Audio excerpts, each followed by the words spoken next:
That's how she learns to behave." Those words made my blood run cold.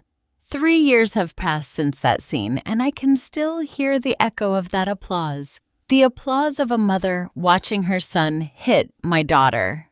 My name is Audrey Vance. I am 57 years old. I am a family lawyer specializing in domestic violence cases. I have spent 32 years defending women who couldn't defend themselves. I have faced corrupt judges, violent husbands, and entire families who protected the abuser. But nothing in my career prepared me to see my own daughter being struck right in front of me. This is the story I never thought I would have to tell. The story of how one Sunday dinner destroyed a family and how 30 seconds of silence changed the destiny of 4 people forever. Because, you see, they didn't know who they were messing with. Let me take you back to that night. It was Sunday, March the 20th. I remember the exact date because it was my late husband, Robert's birthday. He had died 2 years earlier of a massive heart attack, leaving me alone in that big house in Georgetown, Washington, D.C., which used to be filled with laughter. Adrienne, my only daughter, had insisted that I come to her place for dinner. "Mom, you can't be alone on Dad's birthday. Come on over, I'll make his favorite dish. Turkey with mashed potatoes and gravy." My daughter, my Adrienne, 32 years old, a chemical engineer. A brilliant mind who had inherited her father's intelligence and my tenacity. Or so I thought. I arrived at 7 o'clock in the evening at her house in Beverly Hills, Los Angeles, a gorgeous residence they had bought just 1 year prior with the money Robert had left us. I had given her her full share of the inheritance against my accountant's advice. "Miss Vance, shouldn't you put it in a trust just in case?" "Just in case of what?" I had asked, annoyed. "Just in case my daughter married a man who turned out to be a monster." I should have listened to him. When I arrived, the table was already set. Fine china, crystal glasses, scented candles. Adrienne had been cooking for hours. I could smell it. The turkey, the mashed potatoes, the green bean casserole. The aroma immediately transported me back to our kitchen in Georgetown, to Robert sampling the gravy straight from the pot, to little Adrienne sneaking bits of candied yams. But something was different. Adrienne was different. Her hair was shorter than usual, almost shoulder length. She wore a long-sleeved blouse despite the March heat. And when she hugged me, I felt how tense she was, as if every muscle in her body was on alert. "Honey, are you all right?" "Sure, Mom. Just tired from work." I should have insisted. I should have asked more questions, but her husband was right there. Michael smiling that smile that I had always found too perfect, too rehearsed. "Mother-in-law, great to see you. Come in. Come in." And behind him, like a dark shadow, was his mother, Helen, 64 years old, a widow as well, but of a different kind of widowhood. Her husband had died 10 years earlier under circumstances that were never entirely clear. An accident on the stairs of their home, a fatal fall. The investigation closed quickly. With my 3 decades of experience in family cases, I had sensed something strange since the day I met her at the wedding. But Adrienne was so in love, so happy, that I kept my suspicions to myself. Another mistake that haunts me every night. "Audrey, dear, what a joy to have you here," Helen said with that saccharine voice she always used. Adrienne prepared a delicious dinner. "My son is lucky to have such a devoted wife." A devoted wife? Those words, as if Adrienne were a servant who had to earn her place in that house, in the house that she herself had paid for with her inheritance. We sat down at the table.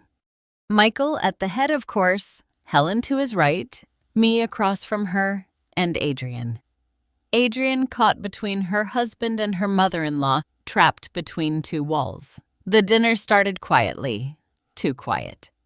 Helen talked and talked about her new decorating project, about her friends from the country club, about how wonderful it was to have her son so close now that he lived in the same neighborhood. I ate in silence, observing. I watched as Adrienne served the food with trembling hands. I watched as Michael didn't even say thank you. I watched as Helen subtly criticized every dish. "The mashed potatoes are a little salty, don't you think, son? The biscuits are kinda cold." Back in my day, wives got up earlier to have everything perfect, and I watched as my daughter, my brilliant, strong, independent daughter, shrank with every word. Then it happened. Adrian was pouring more water into Michael's glass when her hand trembled just a little. Barely a drop fell onto the white tablecloth. The silence that followed was deafening. Michael slowly put his fork down on the plate. The sound of metal against the porcelain echoed like a gunshot in that dining room. "Do you see what you did?" he said, his voice dangerously calm. My daughter opened her mouth to apologize, but he didn't give her time. What happened next occurred in slow motion, yet it was so fast I could barely process it.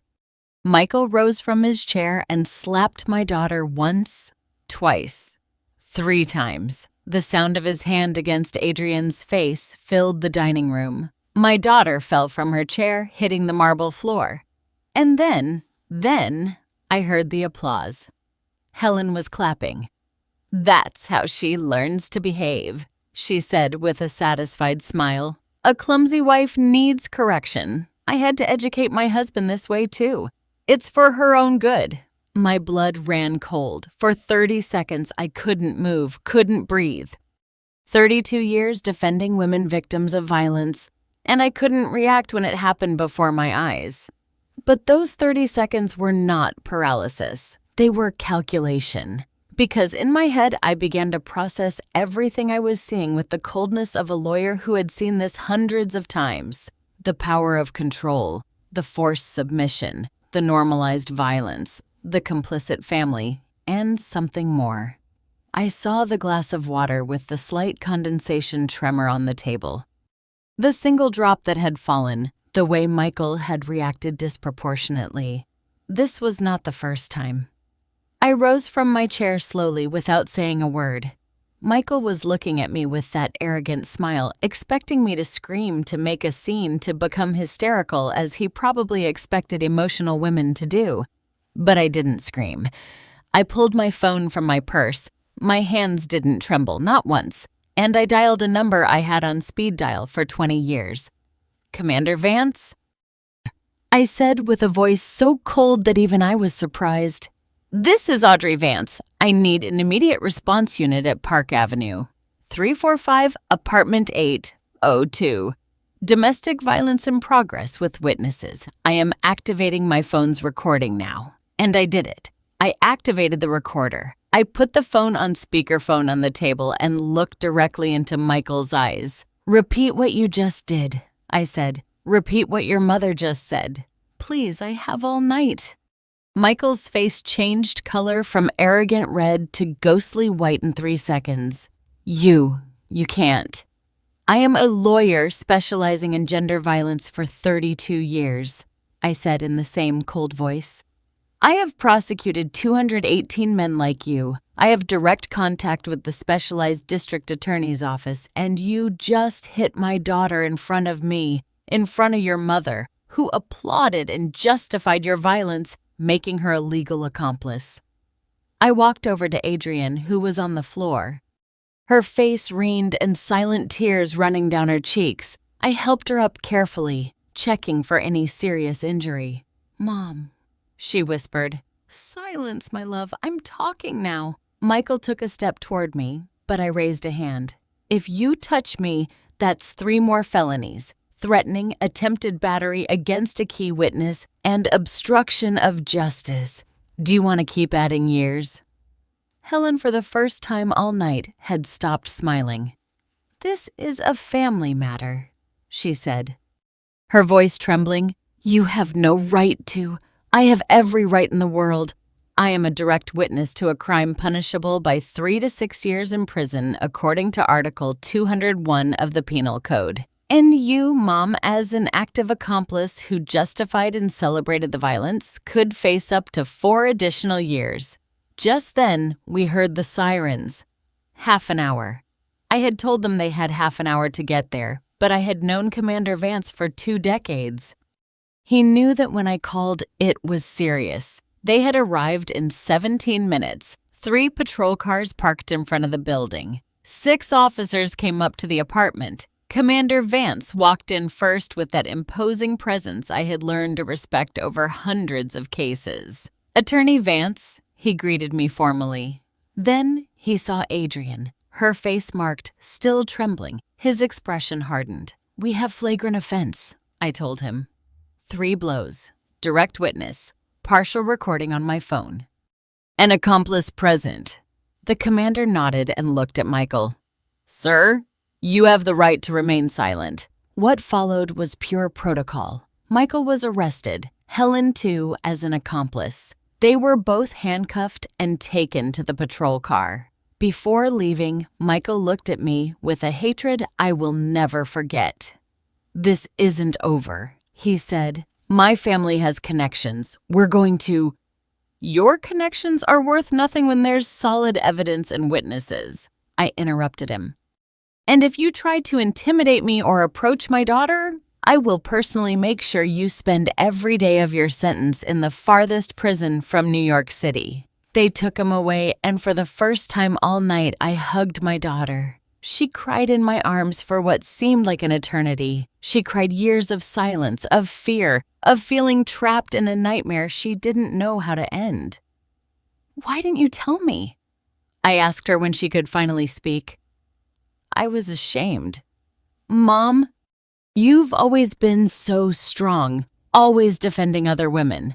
How could I tell you that I myself was a victim? How could I accept that I married a man who turned out to be exactly the kind of monster you fight?" I hugged her tighter. "That ends today."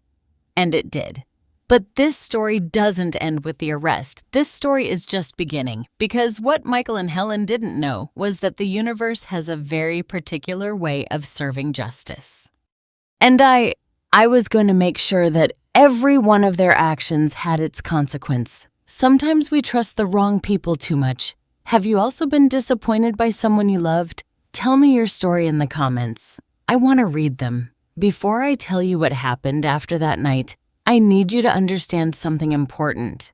I need you to know who Adrian was before Michael.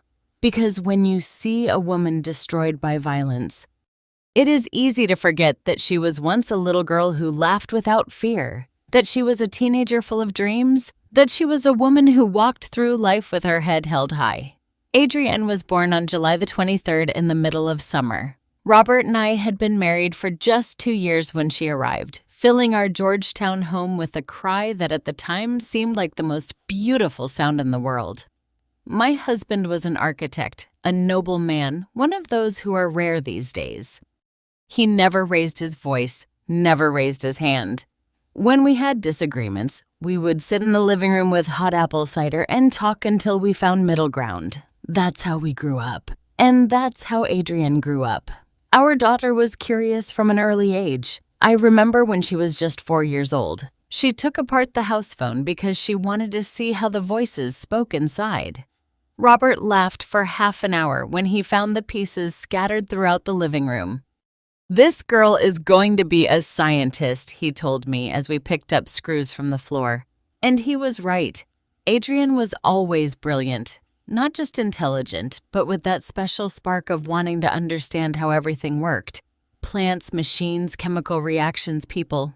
When she was 12 years old, she won her first science fair with a project on water purification. I remember her face when they gave her first place. A mixture of pride and that genuine humility she never lost. "Mommy, do you think Daddy is proud? Your father has always been proud of you, my love, since the day you were born." Robert was there in the audience, his eyes bright with suppressed tears. That night, the 3 of us went out to dinner at Adrienne's favorite restaurant, a small place in Brooklyn that made the best buffalo wings in the whole borough. "To our scientist," Robert toasted, raising his glass of iced tea. "To our family," I said. "To being together," Adrienne added with that smile that lit up any room. Together! That word was like an anchor for us. We didn't have much money in those years.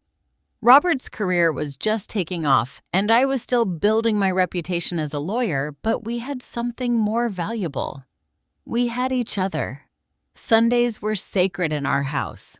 Robert cooked barbecue ribs. It was his specialty, a recipe he had inherited from his grandmother in Texas. He spent hours mixing spices, adjusting the sweetness of the molasses with the heat of the chipotle peppers. Adrian and I were his official assistants. She measured the ingredients with scientific precision. I told the family stories that my husband loved to hear.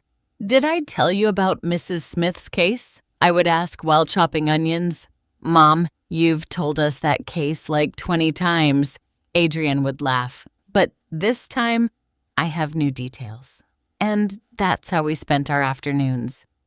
Amidst laughter, simmering barbecue sauce, and the smell of the cornbread that Robert insisted on making from scratch because the box kind just wasn't the same.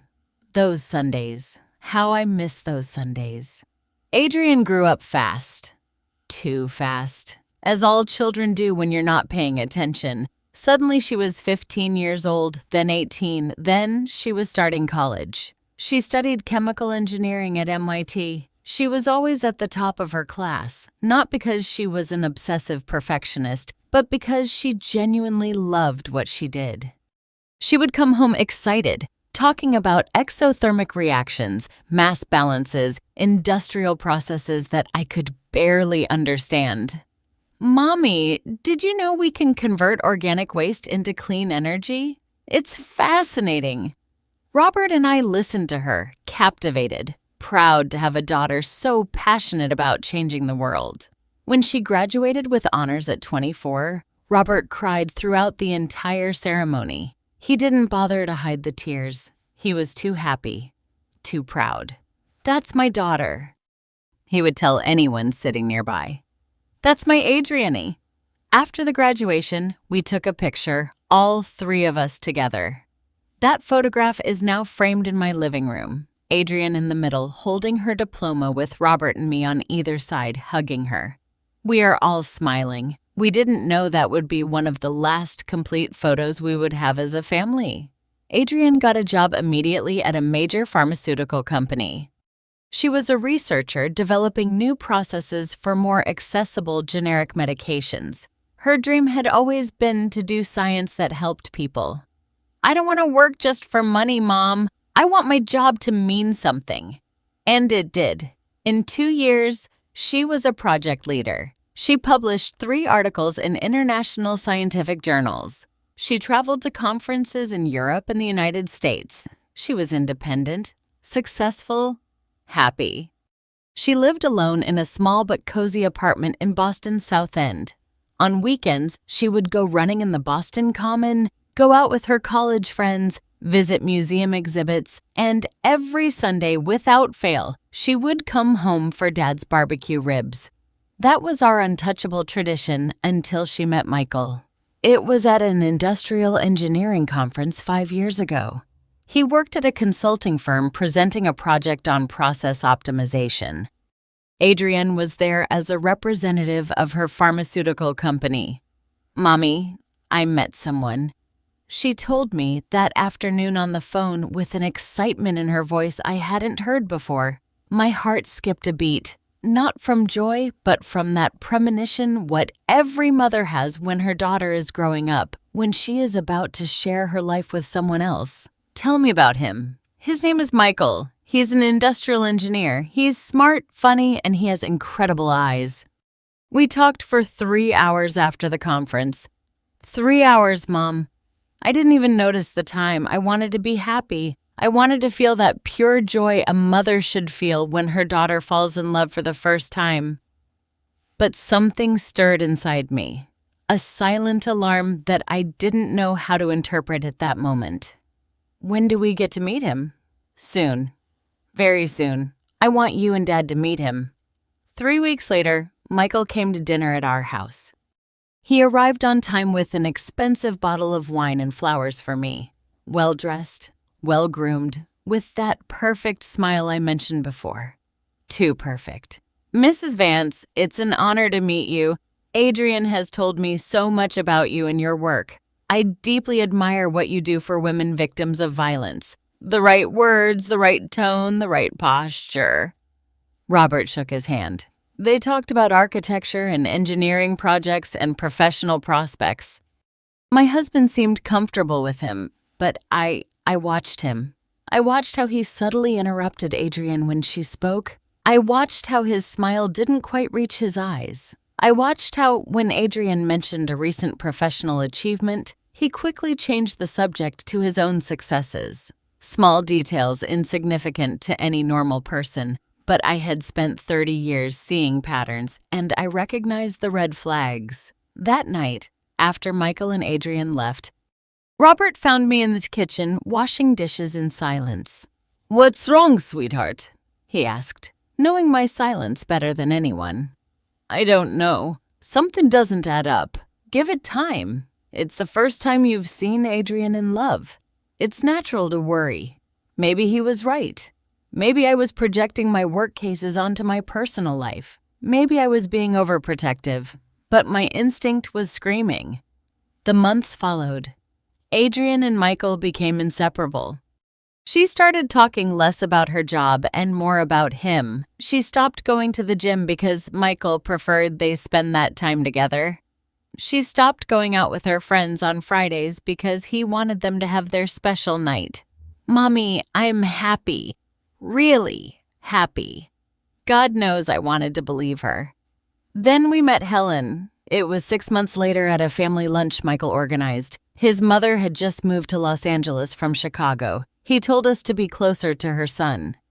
"He's all I have since my husband died," she explained with that saccharine voice I later learned to detest. Helen was unlike anyone I'd ever met, elegant in appearance, but with an energy that took up all the space. She talked nonstop, always steering the conversation toward Michael, toward how wonderful he was, toward how much she had suffered raising him alone after her husband's death. "It was a terrible accident," she said with dramatically moist eyes. "He fell down the stairs."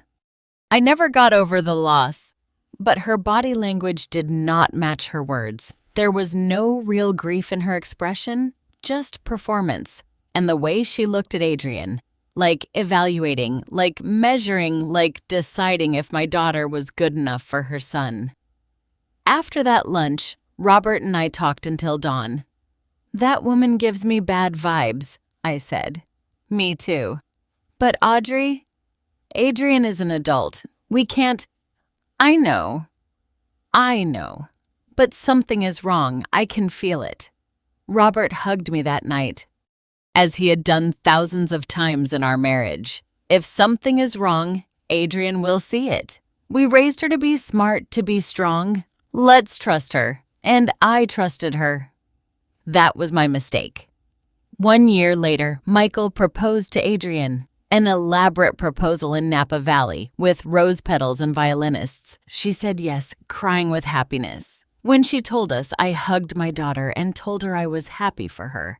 And part of me was the other part, the experienced lawyer, screamed in silence.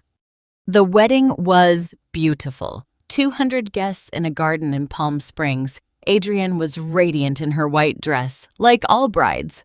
Robert walked her down the aisle.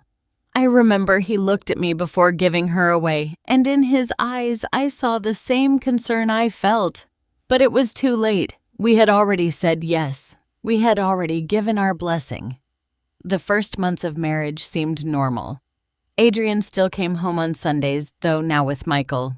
We still made barbecue ribs, though the conversations no longer flowed with the same naturalness. Michael always had an opinion about everything. He always corrected some detail in Adrienne's stories. He always diverted attention back to himself. And Adrienne started talking less. Then Robert died. It was sudden, a massive heart attack while he slept. He left peacefully without pain, but he left too soon. 62 years old. We still had so many years ahead, so many more Sundays of barbecue ribs. So many stories to create, so many grandchildren to meet. But he was gone, and with him the balance of our family was gone. The funeral was a whirlwind of grief. Adrienne cried in my arms like she hadn't since she was a child. Michael was there, correct and appropriate, but distant, as if fulfilling a social duty rather than comforting his wife. Helen, for her part, spent the entire funeral comparing Robert's death to the death of her own husband. I know exactly how you feel, Audrey. I lost the love of my life too, although I must say my loss was more traumatic because it was violent. Even in my pain, I recognized the manipulation, but I was too broken to confront her. The weeks after the funeral were the darkest of my life. The Georgetown house felt empty, filled with ghosts of a life that no longer existed. Robert's coffee mug still on the kitchen counter, his bathrobe hanging in the bathroom, his architecture books in the study. Adrienne came every day. She stayed with me. She prepared food that I couldn't eat. She forced me to shower, to get out of bed. Mom, you have to keep going. Dad would want you to keep going. And she was right. But going on without Robert was like breathing without air. It was during those months that Michael began to change. Or maybe he didn't change, but rather showed who he had always been. He started suggesting that Adrienne shouldn't visit me so much. Your mother is fine. She needs to learn to be independent. He started criticizing her work, her clothes, her hours. Why are you getting home so late from the office? What are you really doing? And Adrienne, devastated by her father's loss, vulnerable and seeking stability, began to give in. She stopped coming as often. She stopped telling me so much. She stopped being the woman she had been. I noticed it in the phone calls, in how her voice had lost its sparkle, in how she always spoke in whispers as if someone were listening. Honey, are you all right? Yes, Mom. Just tired from work. The same answer over and over, and I, consumed by my own grief, didn't insist enough. Another mistake I carry. 6 months after Robert's death, the inheritance arrived. Robert had been a successful architect. He had invested well. He had saved, thinking of our future. He left Adrienne and me a considerable amount. I gave Adrienne her complete half without restrictions, almost $6 million. Mom, this is too much. You should keep more. No, my love.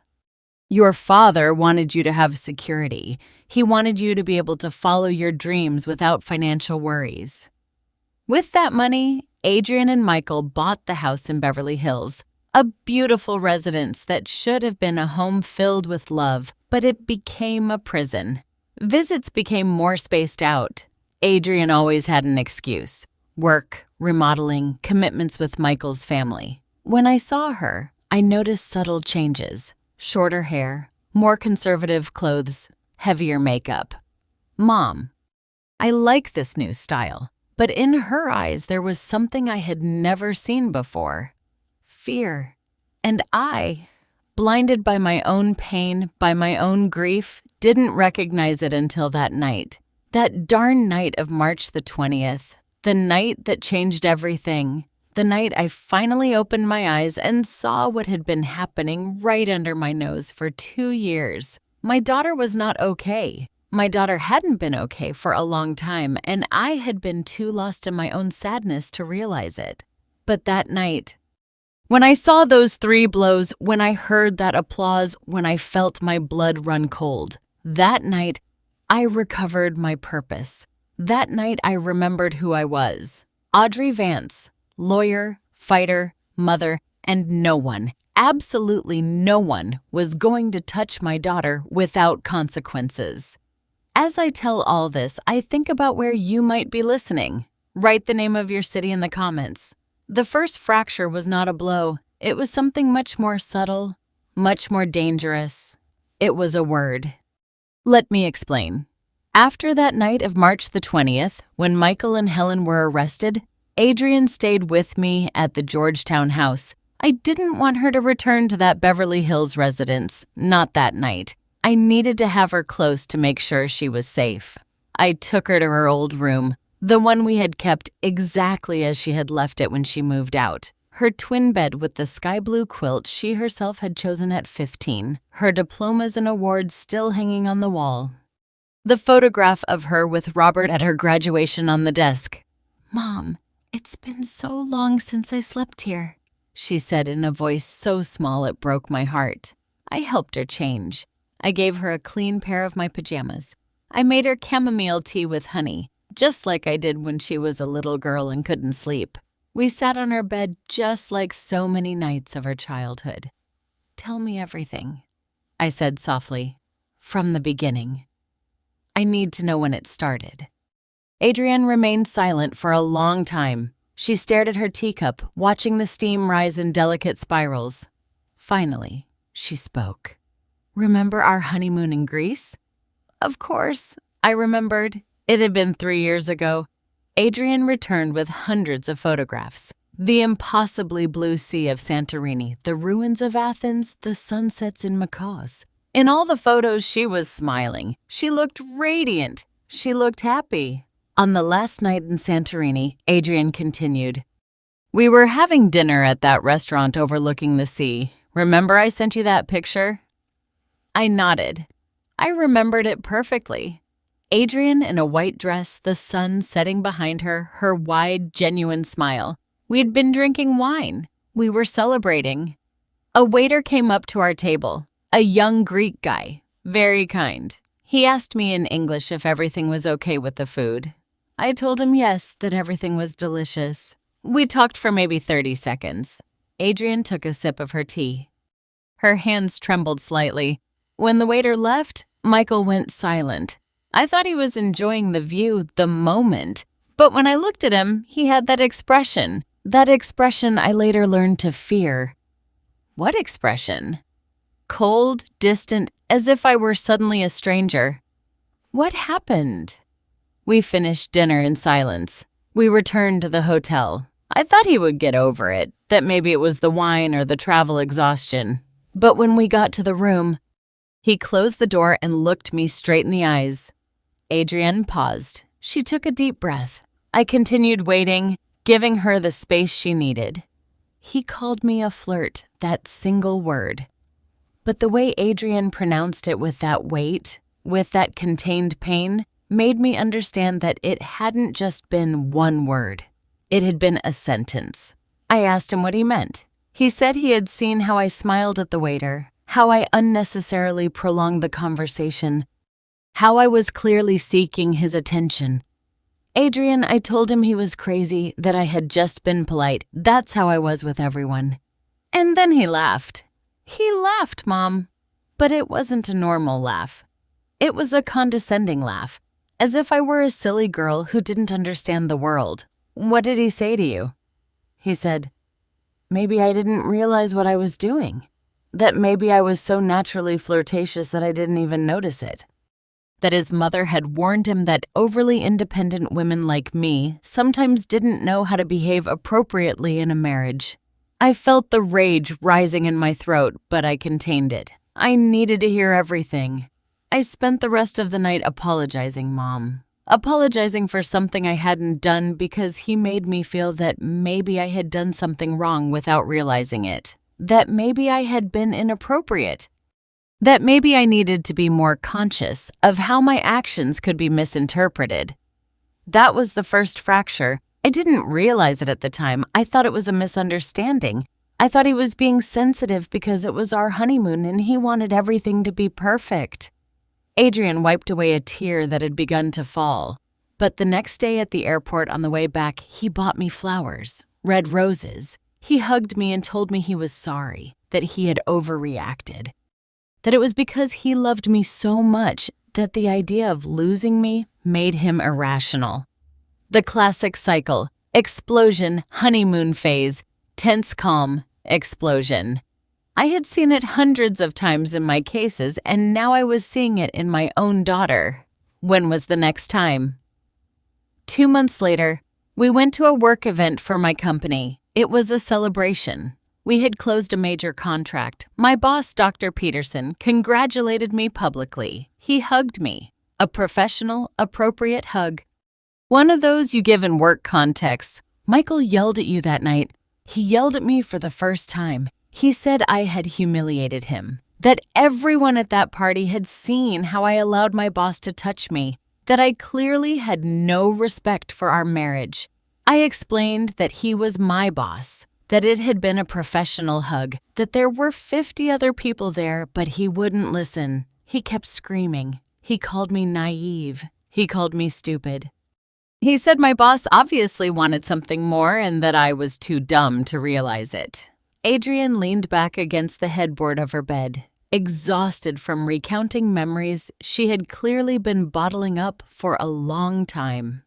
I started to be afraid to go out, afraid to talk to coworkers, afraid to smile too much, afraid to wear clothes that he considered provocative. I started constantly measuring myself. Is this blouse appropriate? Is this conversation innocent? Could this smile be misinterpreted? Honey, that is psychological violence. It's control. I know, Mom, I know it now. But at the time, I just wanted things to go back to the beginning when he was charming, when he made me feel special. I kept thinking that if I behaved correctly, if I was the perfect wife, he would go back to being the man I fell in love with.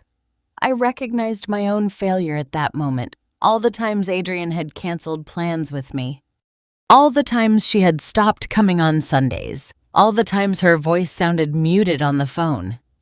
I had thought it was grief over Robert, that it was the natural adjustment of marriage, that it was busy adult life. But it had been this systematic isolation, gradual control, invisible violence. When did the hitting start? I asked, although part of me didn't want to know the answer. Adrienne closed her eyes. 8 months ago. A few days after we bought the house. The house she had bought with her father's money, the money Robert had left so she would have security, freedom, options. The irony was cruel. I was excited about the house. I wanted to decorate it, make it ours. I hired an interior designer, a very talented young man recommended by a friend. His name was Shaw.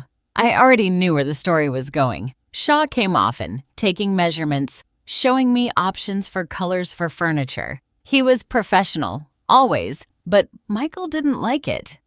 He said he spent too much time at our house, that he clearly had intentions. I told him he was gay. Mom, Shaw was openly gay. He was engaged to his partner. I showed him his Instagram profile where he was clearly seen with his fiancée, but Michael didn't care. He said he could be bisexual, that he could be lying, that I was too trusting. He forbade me from continuing to work with Shaw. I had to fire him, invent an excuse. Shaw felt awful. He thought he had done something inappropriate. I had to lie to him. And that's when we had the worst argument until then. I told him he was being irrational, that he had no right to control who I worked with, that it was my house too, bought with my money. Adrienne opened her eyes. They were red, swollen. He shoved me against the wall. He didn't hit me, not with a closed fist, but he shoved me so hard that I hit my head against the drywall. I saw stars for a few seconds. I felt nauseous. He apologized immediately. He cried. He said he didn't know what came over him, that I had provoked him by mentioning my money when we were supposed to be a team, that he was under a lot of stress at work, that his mother was sick and he was worried. Adrienne, he bought my forgiveness, Mom. Literally. The next day, he came home with a diamond necklace. He took me out to dinner at the most expensive restaurant in the city. He told me he was going to change, that he was going to therapy, that he loved me more than anything in the world. Did he go to therapy? He went to 2 sessions. Then he said the therapist didn't understand him, that the therapist was taking the women's side and that it wasn't fair. Of course not. Abusers never accept responsibility. They always find excuses. They always blame others. They always play the victim. The following months were a roller coaster. Some weeks he was the perfect man. He brought me flowers. He wrote me sweet messages. He treated me like a queen. Other weeks he was a stranger, cold, critical, controlling. And Helen, I said, where was Helen in all this? Adrienne's face hardened. Helen made everything worse, Mom. She moved closer to us 6 months ago. She bought an apartment 3 blocks from our house. 3 blocks. 3 blocks. And she started coming over every day. Every single day, Mom. sometimes without calling ahead.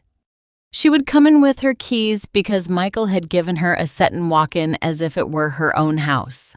One day, I got home from work and found her reorganizing my kitchen, moving my things, throwing away spices that she claimed were no longer good, changing the placement of the dishes. I told her with all the politeness possible that I appreciated her help, but I preferred to organize my own kitchen. Do you know what she answered? I shook my head. She told me, "A good wife accepts her mother-in-law's advice." I raised Michael alone, working double shifts, sacrificing everything for him. The least you can do is let me help you be the wife he deserves. The wife he deserves, I repeated bitterly. Helen had an opinion about everything, about my clothes. That skirt is too short. What will people think about my job? You should consider cutting back on hours. Men need their wives to be available. About my cooking. My son's barbecue ribs are too salty. Clearly, you don't know the correct recipe. And Michael always defended her. Always. No matter how unreasonable she was, he took her side. He told me his mother had suffered a lot, that she had raised a son alone, that I needed to be more understanding. I started to feel like a stranger in my own house, as if I were living in their house, not mine, as if I were a guest who had to earn the right to be there. Adrian got up from the bed. She walked toward the window of her old room. She looked outside toward the garden where Robert used to grow herbs for cooking. Do you know what the worst part is, Mom? What? That Helen talked about her marriage as if it were a role model. She told me how she educated her husband, how she put him in his place when he behaved badly, how she taught him that she was the one who ruled the house. I always thought those stories were strange. She talked about hitting him with objects when he got drunk, hiding his money when he misbehaved, punishing him by locking him out of the house at night. A shiver ran down my spine. And when she told me these stories, she laughed. Mom, she laughed as if they were funny anecdotes about marriage, not abuse. Do you think she killed her husband? I don't know, but every time she mentions it, there's something in her eyes, something cold, something that scares me. Adrian returned to the bed, snuggling up next to me like when she was a little girl and had nightmares. The first real blow, the first with a closed fist, was 4 months ago. I waited. It was something so stupid, so ridiculously stupid that I'm embarrassed to tell it. Tell me anyway. I was cooking, making dinner. Helen had been over and had criticized everything, the cleanliness, the previous day's meal, my haircut. I was tense, stressed. I was chopping onions with the knife Robert had given me, that Japanese one that I liked so much. I remembered that knife. Robert had bought it on a trip to Japan. He had paid a fortune for it because he knew how much Adrian loved to cook. Michael came home from work in a bad mood. He started complaining that the house smelled too much like onions. I explained that I was cooking. He said I could have ventilated better. I told him the windows were open and then, for no reason, no real provocation, he said, "You're worthless. You can't even do the simplest thing without messing it up." I turned to look at him, surprised, and he took that as a challenge. Adrian instinctively touched her jaw as if the pain was still there. He hit me, a punch straight to the jaw. I fell to the floor. Dad's Japanese knife fell and bent against the tile. Silent tears were streaming down my face. I couldn't hold them back. I stayed there on the floor of my kitchen, bleeding from my mouth, staring at Dad's broken knife. And all I could think was, "Dad, I need you. I don't know what to do without you." I hugged her tighter. Helen was there. She saw everything. Do you know what she did? What?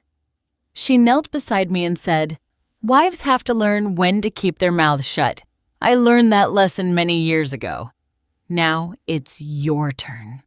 After that, Michael locked himself in his study. Helen helped me clean up the blood. She gave me ice for my jaw. She taught me how to put makeup on the bruise.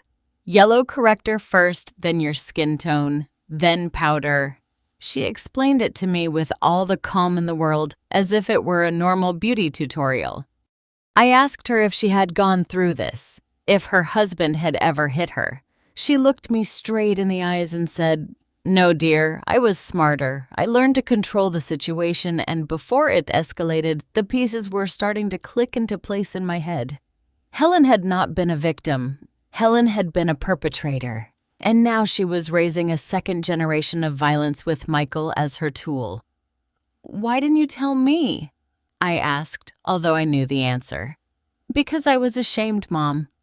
Because all my life I saw you defending other women. Because you are strong, unbreakable, brave. How could I tell you that I, your daughter, had become exactly the type of woman you rescue? Besides," she continued, "Michael always apologized afterward. He always promised to change. He always convinced me that it had been my fault for provoking him. And part of me was still in love with the man I met 5 years ago. I kept hoping that man would come back, but he wasn't going to come back. No, because that man never existed. He was a mask, and the mask fell off when I was already trapped." We were silent for a long time. The living room clock chimed 3 in the morning. "What's going to happen now?" Adrian finally asked.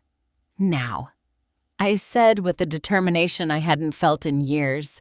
"Now, we are going to make sure Michael and Helen face the consequences of every one of their actions. We are going to use every legal tool we have, and we are going to get your life back." "What if he gets out? What if he comes looking for me?" "He's not going to get out. Not if I can help it. And if he does, he's going to have a restraining order so solid that he won't even be able to think about you without violating the law."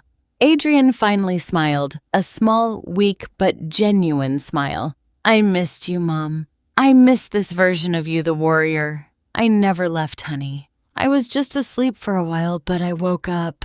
That night, we both fell asleep in her bed, hugging like when she was 5 years old, and storms scared her. But this time, the storm had already passed, or so we thought, because what we didn't know was that Michael and Helen were not going to give up so easily, and that the real battle was just beginning. I still wonder if I did the right thing by calling the police that night, or if I should have planned more carefully. What about you? What would you have done in my place? The days after the arrest were strange, strangely quiet, strangely peaceful, as if the world had pressed pause. Adrian stayed with me in Georgetown. We didn't talk much about going back to the Beverly Hills house. Neither of us wanted to face that conversation yet. In the mornings, I made hot apple cider just like Robert did. Adrian would sit at the kitchen counter, wrapped in one of my robes, looking out the window at the garden. Sometimes we talked. More often, we stayed in a comfortable silence. The kind of silence that only exists between people who know each other deeply. It was the 4th day after the arrest when the first call came. I was in my study reviewing documents to prepare the formal case against Michael and Helen when my phone rang. Unknown number. I usually don't answer unknown numbers, but something made me press the green button. "Attorney Vance." It was a woman's voice, older, refined, with that tone of authority that comes from years of privilege. "Yes. Who is speaking?" "My name is Christine Douglas of the Rivers family. I'm a close friend of Helen Matthews." Of course she was. "How can I help you?" "Rather, I can help you, attorney. I understand there was a misunderstanding between your daughter and my dear friend Michael." "A misunderstanding?" She called 3 slaps to the face. "A misunderstanding?" "Ms. Douglas, with all due respect, there was no misunderstanding. There was an act of domestic violence that I witnessed directly and that is documented by the authorities."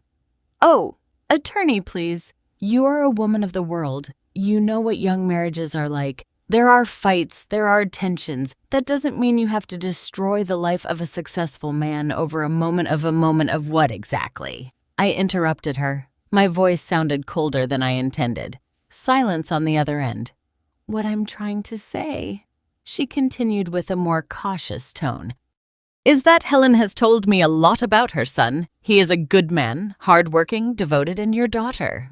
Well, Helen mentions that Adrian can be somewhat challenging." There it was, the narrative I knew was coming. The victim provoked the abuser. The victim deserved it. The victim is the real problem. Miss Douglas, I'm going to be very clear. I have no interest in discussing my daughter's character with you or anyone else. My daughter was a victim of violence, period. And both Michael and Helen are going to face the full legal consequences of their actions.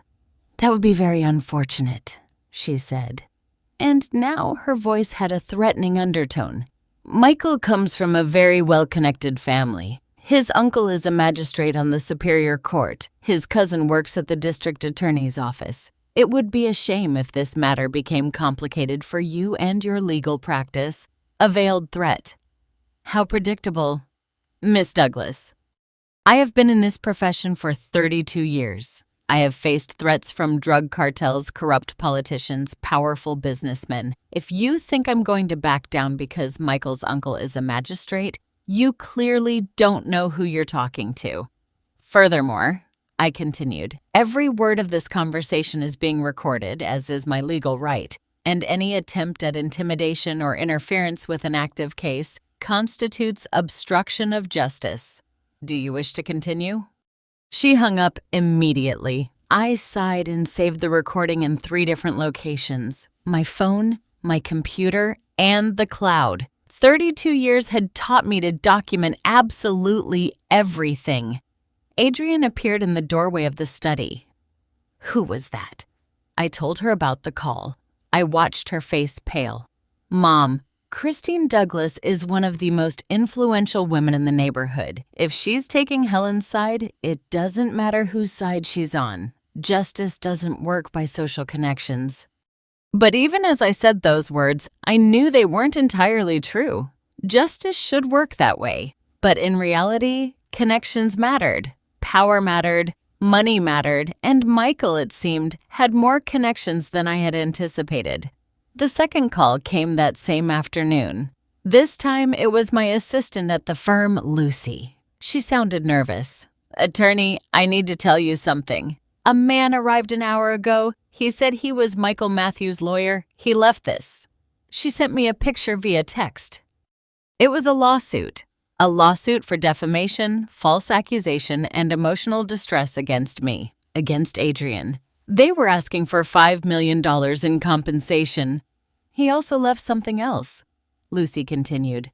A temporary court order suspending the restraining order against Mr. Matthews, signed by Magistrate Eric Matthews, his uncle, of course.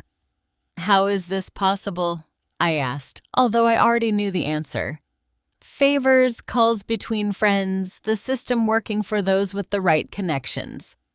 It's not legal, I said. I'm appealing immediately. Lucy, yes. Contact Magistrate Jenkins. She owes me a favor. I need her to review this case personally.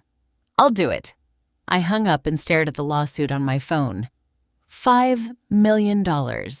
An amount designed to intimidate, to scare, to make people give up. But I was not just people.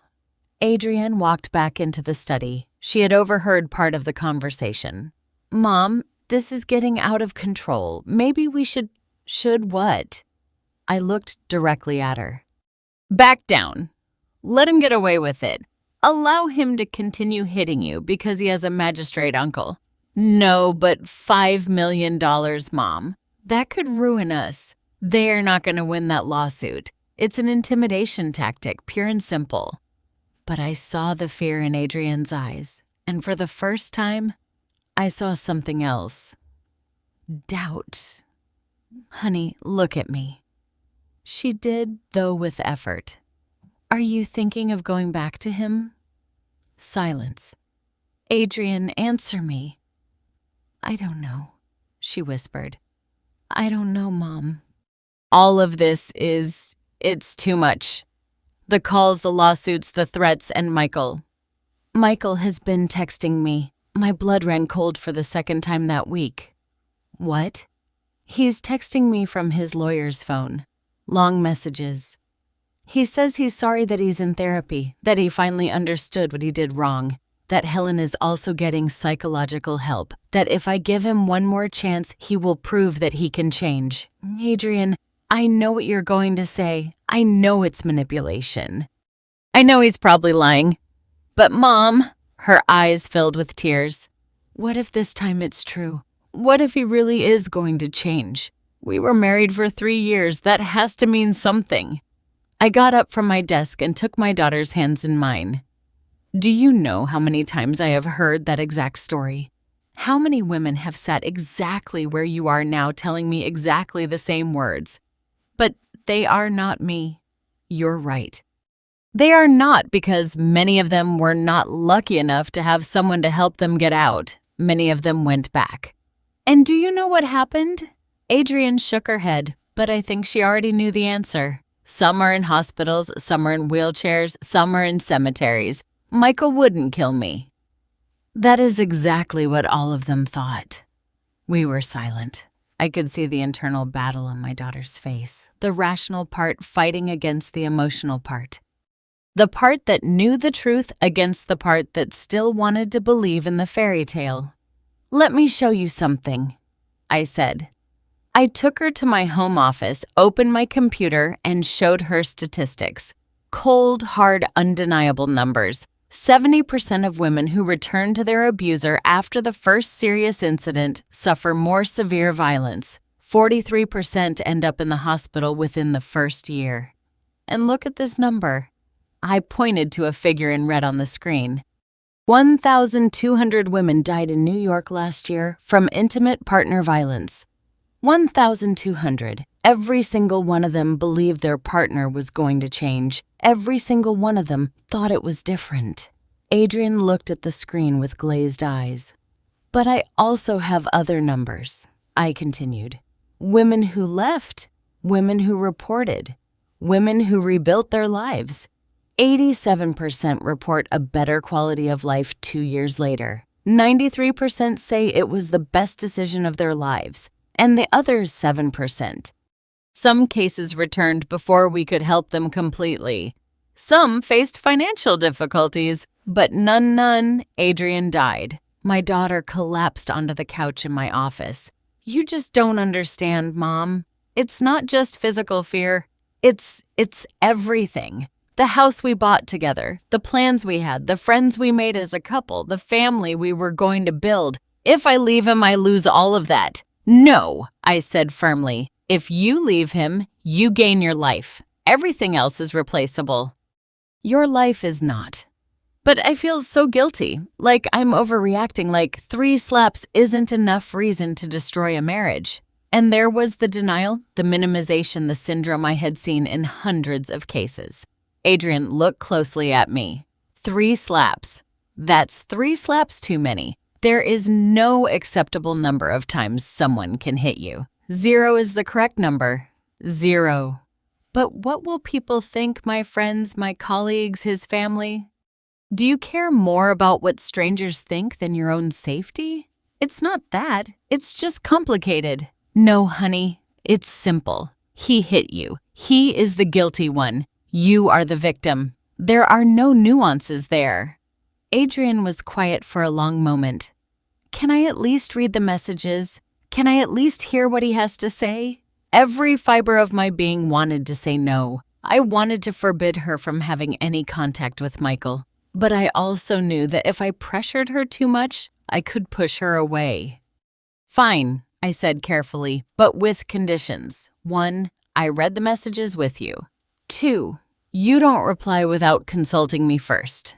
3, we document everything in case we need to use it legally. Deal? She nodded. That night, sitting in her room, Adrienne opened her phone and showed me the messages. There were dozens, all from different numbers. The first one said, Adrienne, my love, you don't know how sorry I am. I'm destroyed. These days in jail have given me time to think, to really see what I did. I was a monster to you. I don't deserve your forgiveness, but I ask for it anyway. Please give me a chance to show you I can change. I love you more than my own life. Classic self-flagellation, followed by declaration of love. The second one, I talked to a psychologist here. He diagnosed me with impulse control disorder related to childhood trauma. I finally understand where my violence comes from. My mother, she hurt me a lot when I was a kid. I know it's not an excuse, but it's an explanation. I'm working on it for you, for us. Now he was blaming his mother. Interesting twist considering Helen had applauded when he hit Adrian. The third one. I saw that my lawyer filed a lawsuit against you and your mom. Please believe me. I didn't want that. It was my family's decision. I just want to resolve this privately as a couple. Tell them to withdraw the lawsuit. Just give me a chance to talk to you face to face without lawyers, without your mom interfering. There it was, the real goal to isolate her from me, to talk privately where he could manipulate her without witnesses. Do you see the pattern? I asked Adrienne. Which one?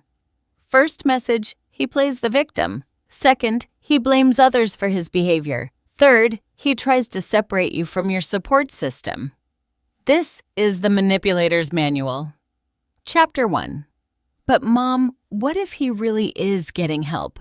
What if he really wants to change? If he really wanted to change, he would respect the legal process. He would respect your space. He wouldn't be pressuring you to talk privately. He wouldn't be using lawyers to intimidate us while he writes you love messages. Adrienne knew I was right. I could see it on her face, but I could also see that part of her still wanted to believe the fantasy. The next few days were difficult. Adrienne oscillated between moments of clarity and moments of doubt. Some days she was furious with Michael, determined to move forward.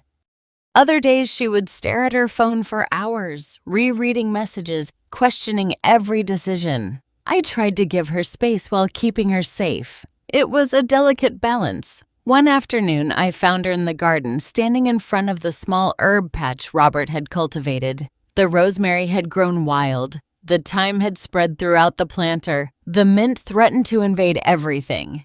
Dad hated seeing the plants neglected, she said, without turning around. I stood beside her. Your father would want you alive and safe. That's all he would care about. Sometimes I wish he were still here. He always knew what to say. He always knew how to make everything seem simple. Your father was wise, but even he would struggle with this, not because he wouldn't know the right answer, but because you were his daughter.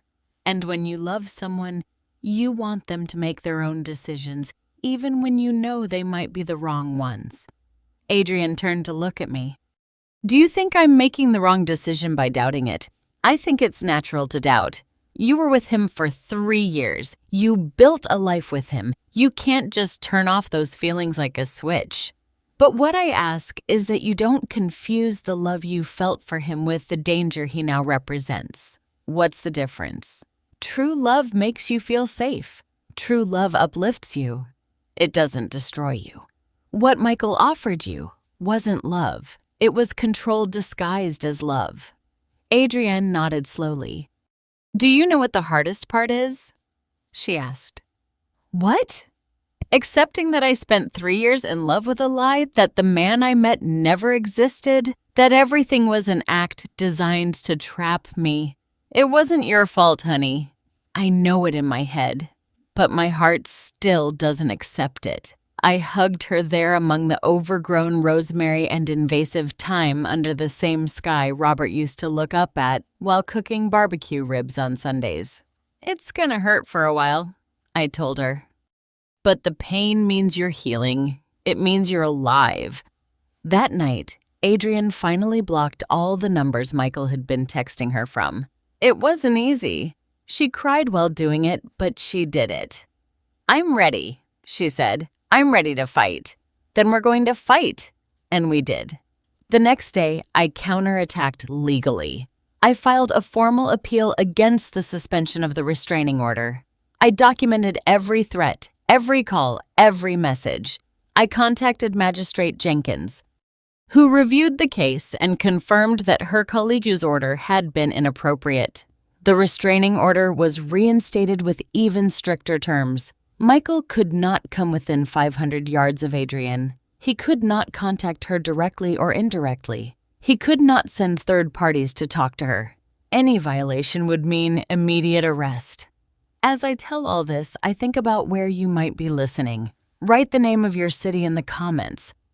I also filed a counter lawsuit for aggravated domestic violence, threats, and psychological distress. I asked not for $5, but for $8 million in compensation for Adrienne, not because we needed the money, but to send a message. They were not going to intimidate us. They were not going to scare us. They were not going to win. But while I fought in the courts, Michael and Helen fought on another battlefield, one I didn't anticipate, one that almost destroyed us.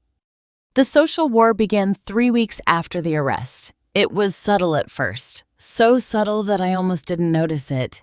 Adrienne had started leaving the house more often. Small steps. She went to the grocery store. She went to her hair salon. She was trying to regain some normalcy while we waited for the court hearings. She came back from the salon one afternoon with a pale face.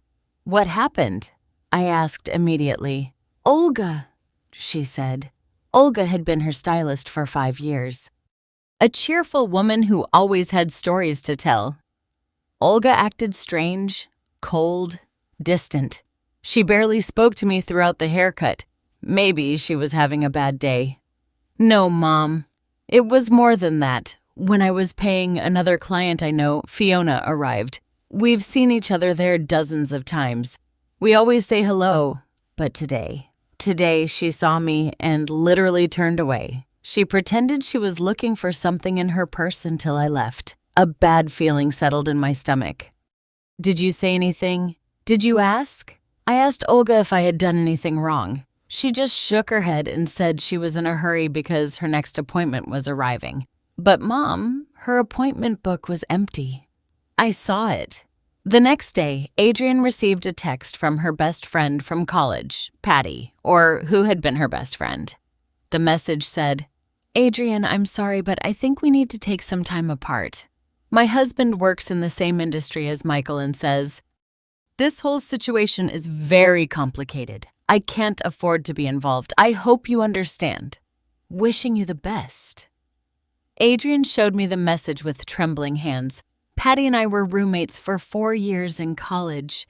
4 years, Mom. She was my maid of honor at my wedding. And now she abandons me because her husband says it's complicated. "People are afraid of difficult situations," I said. Although the rage was growing in my chest, especially when power and influence are involved. "It's not just Patty. Look." She showed me her Instagram. She had lost almost 100 followers in the last few days. Her last post, a photo of a sunset she had taken from my garden, had only 3 likes. Before, she usually received over 200. I checked the comments on her old posts. Someone had been leaving anonymous messages. "Aren't you ashamed to destroy a good man's life? We all know you provoked the situation and now you're playing the victim. Your mother-in-law told me the truth. You're a manipulator." When did these comments start? About a week ago. I delete them, but they keep reappearing. They come from different accounts every time. It was an organized campaign. I recognized it immediately. I had seen this tactic before in other high-profile cases. "Helen," I said, "do you think she's behind this?" "I'm sure of it." And I was right. 2 days later, my assistant Lucy called me urgently. "Attorney, you need to see this." She sent me a link to a blog. It was called The Truth Behind the False Accusations. It was anonymous but professionally designed. The most recent post was titled The Michael M. Case, When a Corrupt Family Destroys an Innocent Man. I read it with growing horror. The article painted Michael as a loving, successful husband, a victim of a radical feminist lawyer. Me and her manipulative daughter, Adrienne. It said we had made everything up to steal his money, that we had a history of falsely accusing men, that I had been reprimanded for unethical conduct on multiple occasions. Everything was a lie, every single word.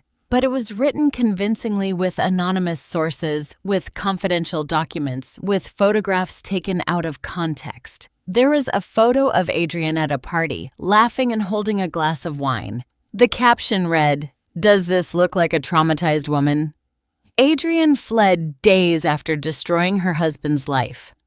The photo was from 6 months before the hitting from a work dinner. but without context, it looked like evidence that she was lying. There was another photo of me leaving a courthouse with a serious expression. The caption, "Audrey Vance, known for her aggressive tactics and her hatred of men, has found her next victim in her own son-in-law." "This is pure defamation," I told Lucy. "I'm going to sue." "Is there more?" she said, her voice strained. The blog has been shared almost 3,000 times in the last 24 hours. It's in social media groups, on Twitter. There's even a hashtag, Justice for Michael. I felt dizzy. How is this possible? Someone is paying to promote it.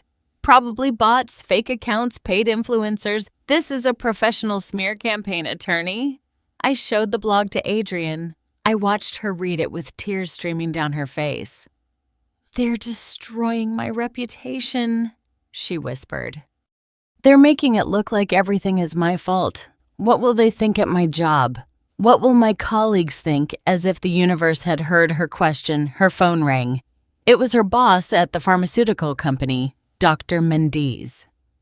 Adrian put it on speakerphone. "Adrian, we need to talk," Dr. Mendes said without preamble. Her voice sounded uncomfortable. "Certain rumors have reached my ears about your personal situation." "Doctor, can I explain? I don't need explanations. But I need you to understand that this company has an image to protect. We cannot afford to be associated with scandal, whether true or false." My blood boiled.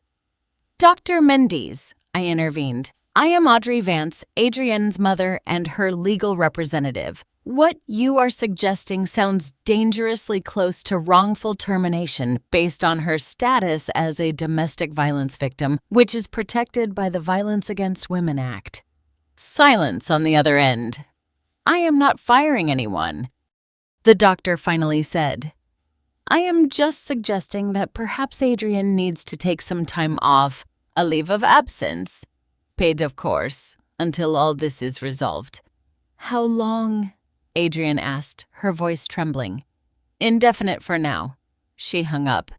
Adrienne sank onto the couch. "They're destroying me, Mom. Systematically. My social life, my reputation, now my job. What's next?" I didn't have to wait long to find out. That same afternoon, my accountant, Ernie, called me with alarming news. "Audrey, we have a problem. Someone filed a complaint with the IRS alleging that you have been evading taxes for years." "What? That's absurd. I know your records are impeccable, but now you'll have to prove it. They're going to audit your firm, all your cases from the last 5 years, all your accounts. Who filed the complaint?" "It's anonymous." "But Audrey, it came with documents, falsified documents, I'm sure, but very well done. Someone invested time and money in this. Helen, Michael.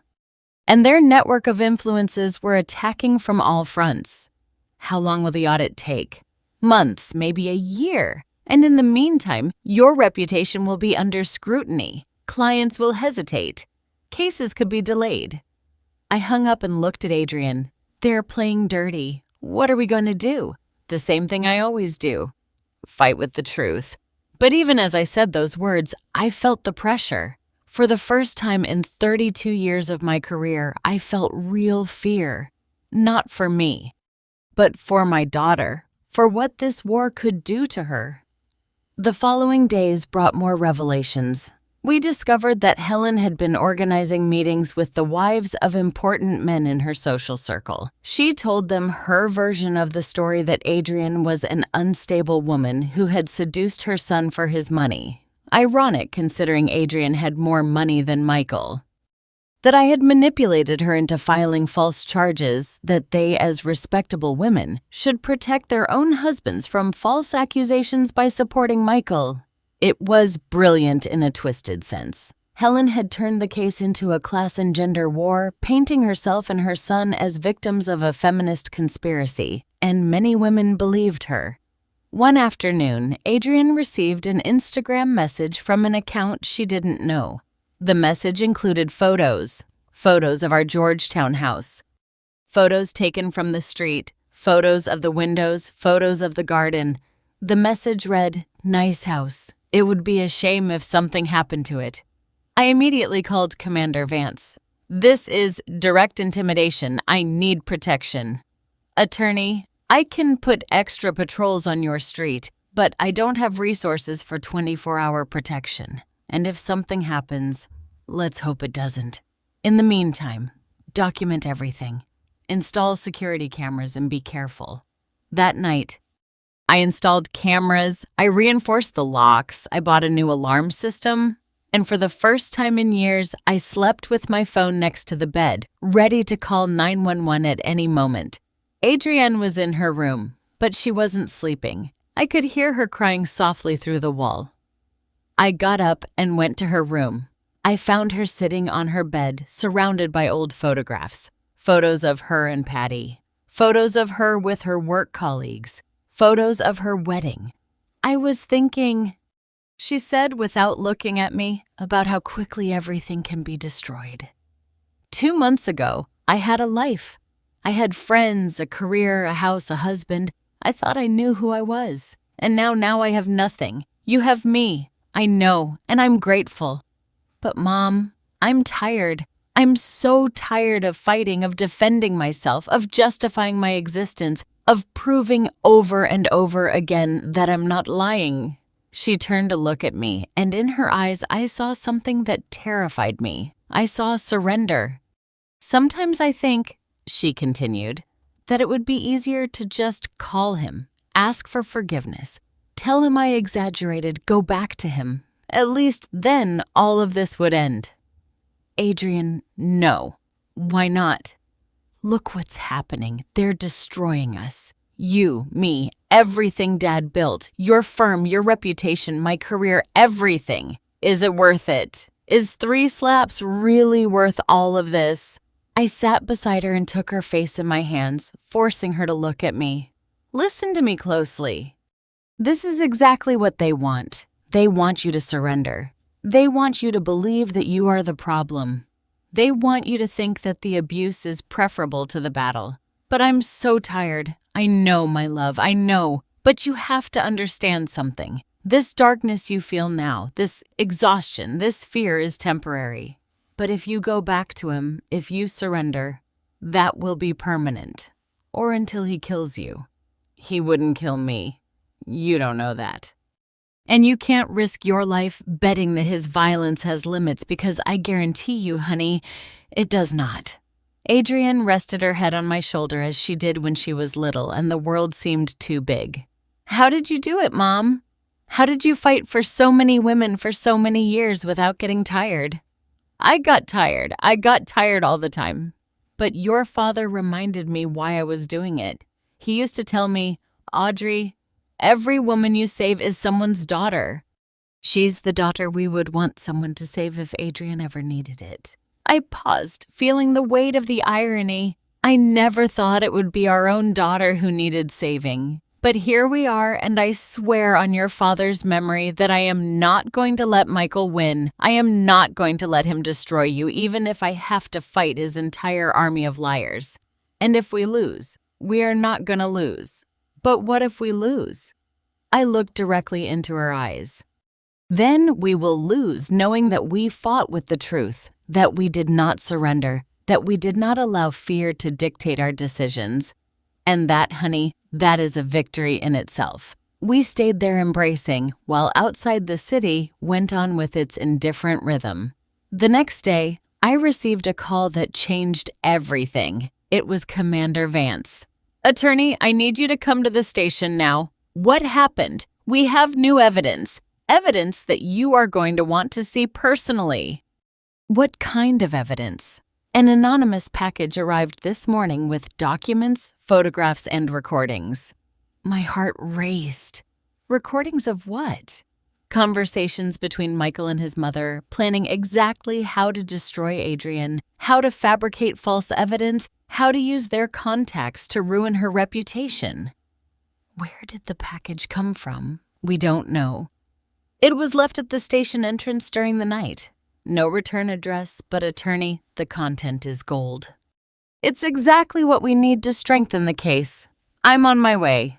I hung up and looked at Adrienne. Get dressed. We have to go to the station. What happened? Someone is helping us, and I think finally we are going to see the complete truth.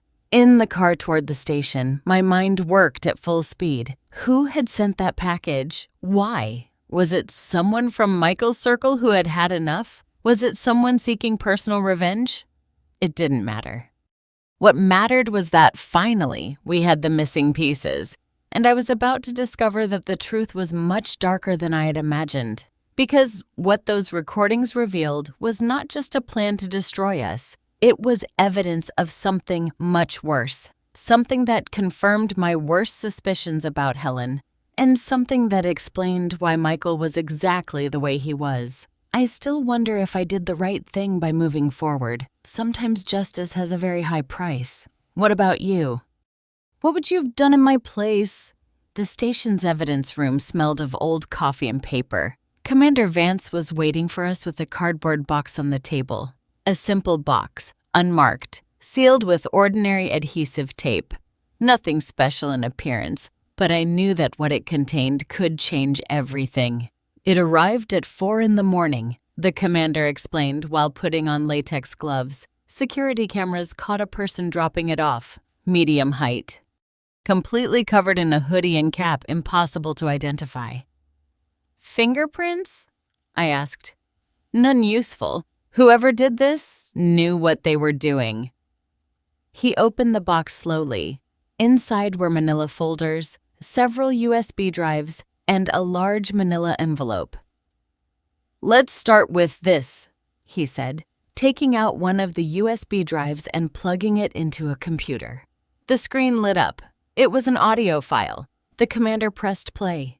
Helen's voice filled the room. It was unmistakable. That saccharine tone that I had learned to recognize. Don't be naive, Michael. That little girl and her mother are not going to stop. They have to understand who we are, who we've always been. Michael's voice responded. I already sent her the messages. Like you said, she's doubting, Mom. I can feel it. It's not enough for her to doubt. We need to completely destroy her credibility. I've already hired the public relations team. They are going to handle the blog, the social media, everything. By the weekend, half the city is going to think Adrienne is a calculating liar. And the lawyer, the mother, that one is trickier. She has a solid reputation. But everyone has secrets. I already put my private investigator on it. If he doesn't find anything real, we'll fabricate something. A false complaint to the IRS is already underway. Adrienne covered her mouth with her hand. Tears streamed down her face. The recording continued. Michael, listen closely. This you are experiencing is exactly what I experienced with your father. He also wanted to defy me. He also thought he could control me. And what did you do? A long pause. So long, I thought the recording had cut off. What I had to do. What you have to be willing to do if Adrienne doesn't come to her senses. Mom. Don't say Mom in that tone. I raised you. I sacrificed everything for you. After your father, after I had to deal with him, I worked double shifts to give you everything. And now you're going to let a spoiled little girl and her mother destroy what we built? No, of course not. Then listen to the plan. The commander paused the recording. There are 4 more hours, he said. Conversations recorded over the last 3 weeks, all at Helen's house, according to ambient sound analysis. Someone planted listening devices there. Who? Adrienne asked, her voice cracking. We don't know, but whoever it was gave us exactly what we needed. He opened one of the folders. It contained photographs. The first was of an official document, a death certificate. Ray Matthews, the commander read. Helen's husband died 11 years ago from severe craniocerebral trauma after falling down the stairs of his residence in Chicago. He moved on to the next photo. It was a forensic report. The original report indicated accidental death, but look at this. He pointed to a section highlighted in yellow. The medical examiner who performed the autopsy left marginal notes. Notes that never made it into the official report. It says, injury pattern inconsistent with accidental fall. Multiple head contusions suggest repeated blows. Recommend further investigation. Why wasn't it investigated? I asked. Because the case was quickly closed by the prosecutor in charge, a man named Edward Matthews. Another Matthews, Ray's brother, Michael's uncle, the same one who is now a magistrate and who tried to suspend the restraining order. The pieces clicked into place with terrifying clarity. Helen killed her husband, I said aloud, and the family covered it up. That's what the evidence suggests, the commander confirmed. But there's more. He pulled out another folder. It contained old photographs. One was of a handsome young man smiling next to a much younger Helen.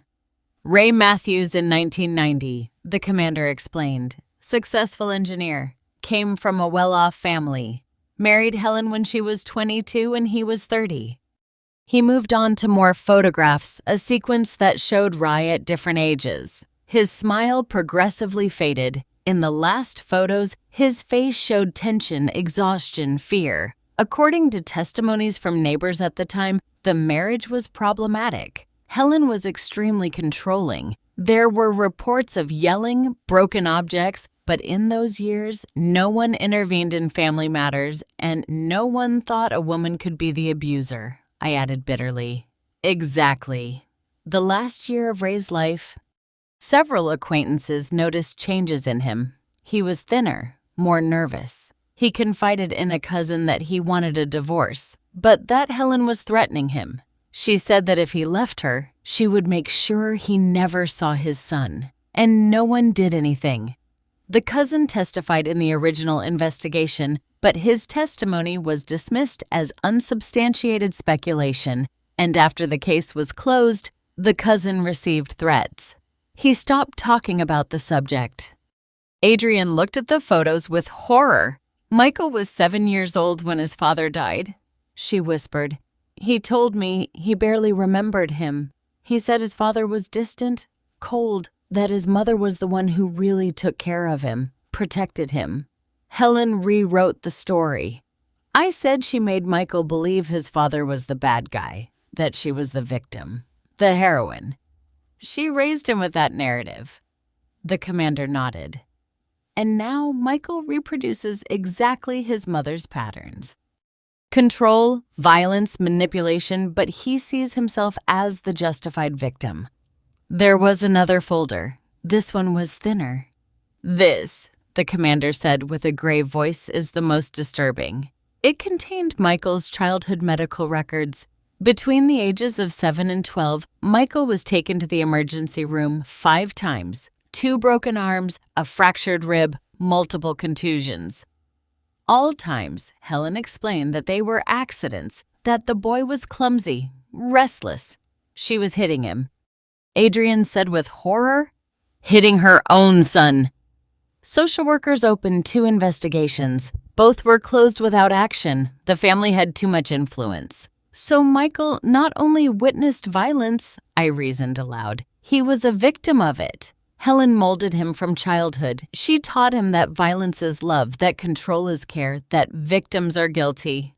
The commander pulled out the last USB drive. This one, he said, was recorded 3 days ago. It's the most recent conversation we have.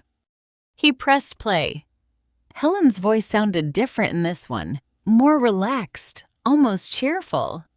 Everything is going according to plan, son. The blog has had more than 10,000 visits. Social media is working. There are already entire groups on Facebook saying Adrienne is a liar. And the best part is that she is destroying herself, asking for time off work, isolating herself. She's still texting me, Mom, asking if I've contacted her. She blocked all the numbers. But she keeps checking if I'm texting her. Perfect. That means she's broken. She's doubting. Give me 2 more weeks and she'll call you herself, begging you to forgive her. And if she doesn't, then we escalate. I have contacts at the newspaper. We can publish a story about false accusations ruining innocent men's lives. Your case as the central example and the trial. We're going to win the trial. Your uncle is making sure the case goes to the right judge. And if for some reason it doesn't work, We can always appeal. These kinds of cases can last years. By the time it's over, Adrian is going to be so exhausted that she'll accept any settlement. And the mother Audrey Helen's voice hardened. That's a different problem. She is stubborn. She won't give up easily. But everyone has a breaking point, Michael. Everyone. Your father thought he was invincible, too. He thought he could defy me. And look how he ended up. A cold laugh. Silence in the recording. Mom, you... What? Me, son. Do you think your mother is capable of doing what is necessary to protect her family? Well, I am. I always have been. And if Audrey Vance doesn't understand that she must back down, she can also have an accident. You can't be serious. I'm completely serious. No one threatens my son. No one takes what is ours. I learned it from my own mother, who taught me that weak women are trampled, but strong women do whatever is necessary to survive. Michael, when you have children, you'll understand. You would do anything to protect them. Anything. The recording ended. The silence in the room was absolute. Adrian was visibly trembling. I hugged her as the weight of what we had just heard settled in all of us. It's a confession, I said finally. A confession of murder and a direct threat against me. It's enough to reopen the investigation into Ray Matthews' death, the commander confirmed, and to add charges of serious threats against Helen. But is it admissible in court? I asked. These recordings were obtained without a warrant, without consent. Therein lies the problem, the commander admitted. Technically, no, but we can use them as a basis to obtain legal warrants, to open official investigations, to get testimonies, and the anonymous package. Who sent it? I still don't know. But whoever it is has close access to Helen. They were in her house long enough to plant devices. They know her routine, and they want her to pay. A family member, Adrian suggested, possibly. Or an employee, or someone who was a victim of Helen in the past and finally decided to act. I got up and walked toward the window of the room. Outside, the city continued at its normal pace. People going to work, children walking to school, street vendors setting up their stands. Ordinary life. While we were here discovering that we had been fighting against something much darker than a simple domestic violence case, we had been fighting against generations of violence. Against an entire family system built on abuse, control, and cover-up. What do we do now? Adrian asked behind me. I turned to look at her. My daughter, my beautiful, brilliant daughter who had had the misfortune of falling in love with the product of this horror. Now, I said, we use every piece of this evidence. We reopen Ray Matthews' investigation. We file additional charges against Helen, and we make sure Michael understands that he was raised by a murderer. Do you think that will change anything? Adrian asked. Do you think that if Michael knows the truth about his mother, he will change? No, I said honestly. Probably not, but he deserves to know the truth, and more importantly, he deserves to have the power he has over you taken away. The commander gathered all the folders. I will initiate formal proceedings today, he said. But attorney, I need to warn you about something. What? If we attack Helen this way, if we reopen her husband's case, the whole family is going to counterattack. They're going to use every resource they have. It's going to get ugly. It's already ugly, I replied. It can't get worse. But I was wrong. It can always get worse. 3 days after receiving the evidence, things escalated in ways I didn't anticipate. First, a summons arrived from the district attorney's office, not for Michael or Helen, but for Adrienne. They were accusing her of filing a false police report. They said they had new evidence that she had fabricated the abuse story, that she had a financial motive for doing so. How is this possible? Adrienne asked, reading the document with trembling hands. Didn't they hear the recordings? The recordings are still being officially processed, I explained. The legal system is slow, and in the meantime, they still have the power to counterattack. The summons demanded that Adrienne appear for questioning in 2 weeks. If she didn't, she could be arrested for contempt. It's an intimidation tactic, I said. They want to scare you into withdrawing the charges. It's working, Adrienne admitted. I'm terrified. Second, my firm received a visit from IRS auditors. They arrived without warning with orders to review all my files. Lucy called me in a panic. Attorney, they're taking computers, documents, everything. They say they have a warrant. Let them, I said with a calm I didn't feel. Everything is in order. Let them check whatever they want. But I knew what this meant. Weeks, possibly months, without full access to my files, cases that would be delayed, clients who would lose confidence, calculated collateral damage. Third, and this was the most painful, a letter arrived. It was from the American Bar Association. A formal complaint had been filed against me, alleging unethical conduct in Adriana's case. They said I had a conflict of interest by representing my own daughter, that I had used my personal position to exert undue pressure on the authorities. The letter indicated that there would be a disciplinary hearing. Depending on the outcome, I could face temporary suspension of my license. 32 years of an impeccable career. 32 years defending what was right. And now, for defending my own daughter, my license was at risk. That night, I sat in Robert's study, the one we had shared for so many years, his books still on the shelves, his chair still next to the desk. I needed his wisdom, his calm, his perspective. I don't know if I can do this, I said to the empty space. I don't know if I'm strong enough. Of course, there was no answer. But then I remembered something Robert used to say when I came home after especially difficult days in court. Audrey, justice doesn't always win, but those who fight for justice never truly lose because the very act of fighting, of refusing to give up, is already a victory. He was right. He was always right. I got up, wiped away the tears I hadn't noticed were falling, and returned to the living room where Adrienne was sitting, looking at her phone with a lost expression. Honey, I said, sitting next to her, I need you to understand something. She looked at me. We are going to lose the dings in this fight. Maybe I will lose my license temporarily. Maybe you will lose some cases at your job. Maybe we will lose friends, reputation, money. Mom, let me finish. We are going to lose things. But there is something we are not going to lose. We are not going to lose your life. We are not going to lose your dignity. We are not going to lose the truth. And when all this is over, when you look back, you will be able to live with yourself because you will know that you did the right thing, that you did not surrender to fear, that you did not allow a violent man and his murderer mother to dictate your destiny. Adrienne hugged me. Thank you, she whispered, for not giving up on me. Never, my love, never.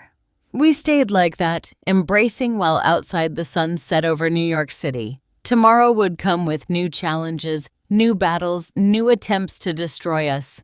But tonight, in this moment, we were simply a mother and a daughter supporting each other. And that, I decided, was enough. Because the most important moral revelations was not about Helen or Michael. It was about us, about our strength, about our resistance, about our absolute refusal to be destroyed. They had power, money, connections, but we had something stronger. We had the truth, and the truth, sooner or later, always finds its way to the light, even if it has to pass through all the darkness first. I still wonder if I did the right thing by not giving in to the pressure. Sometimes I wonder if protecting my daughter was worth risking everything I built. What about you? What would you have done in my place? The disciplinary hearing was scheduled for a Tuesday morning. I put on my most formal suit, the navy blue one Robert had given me for my 10th anniversary as a lawyer.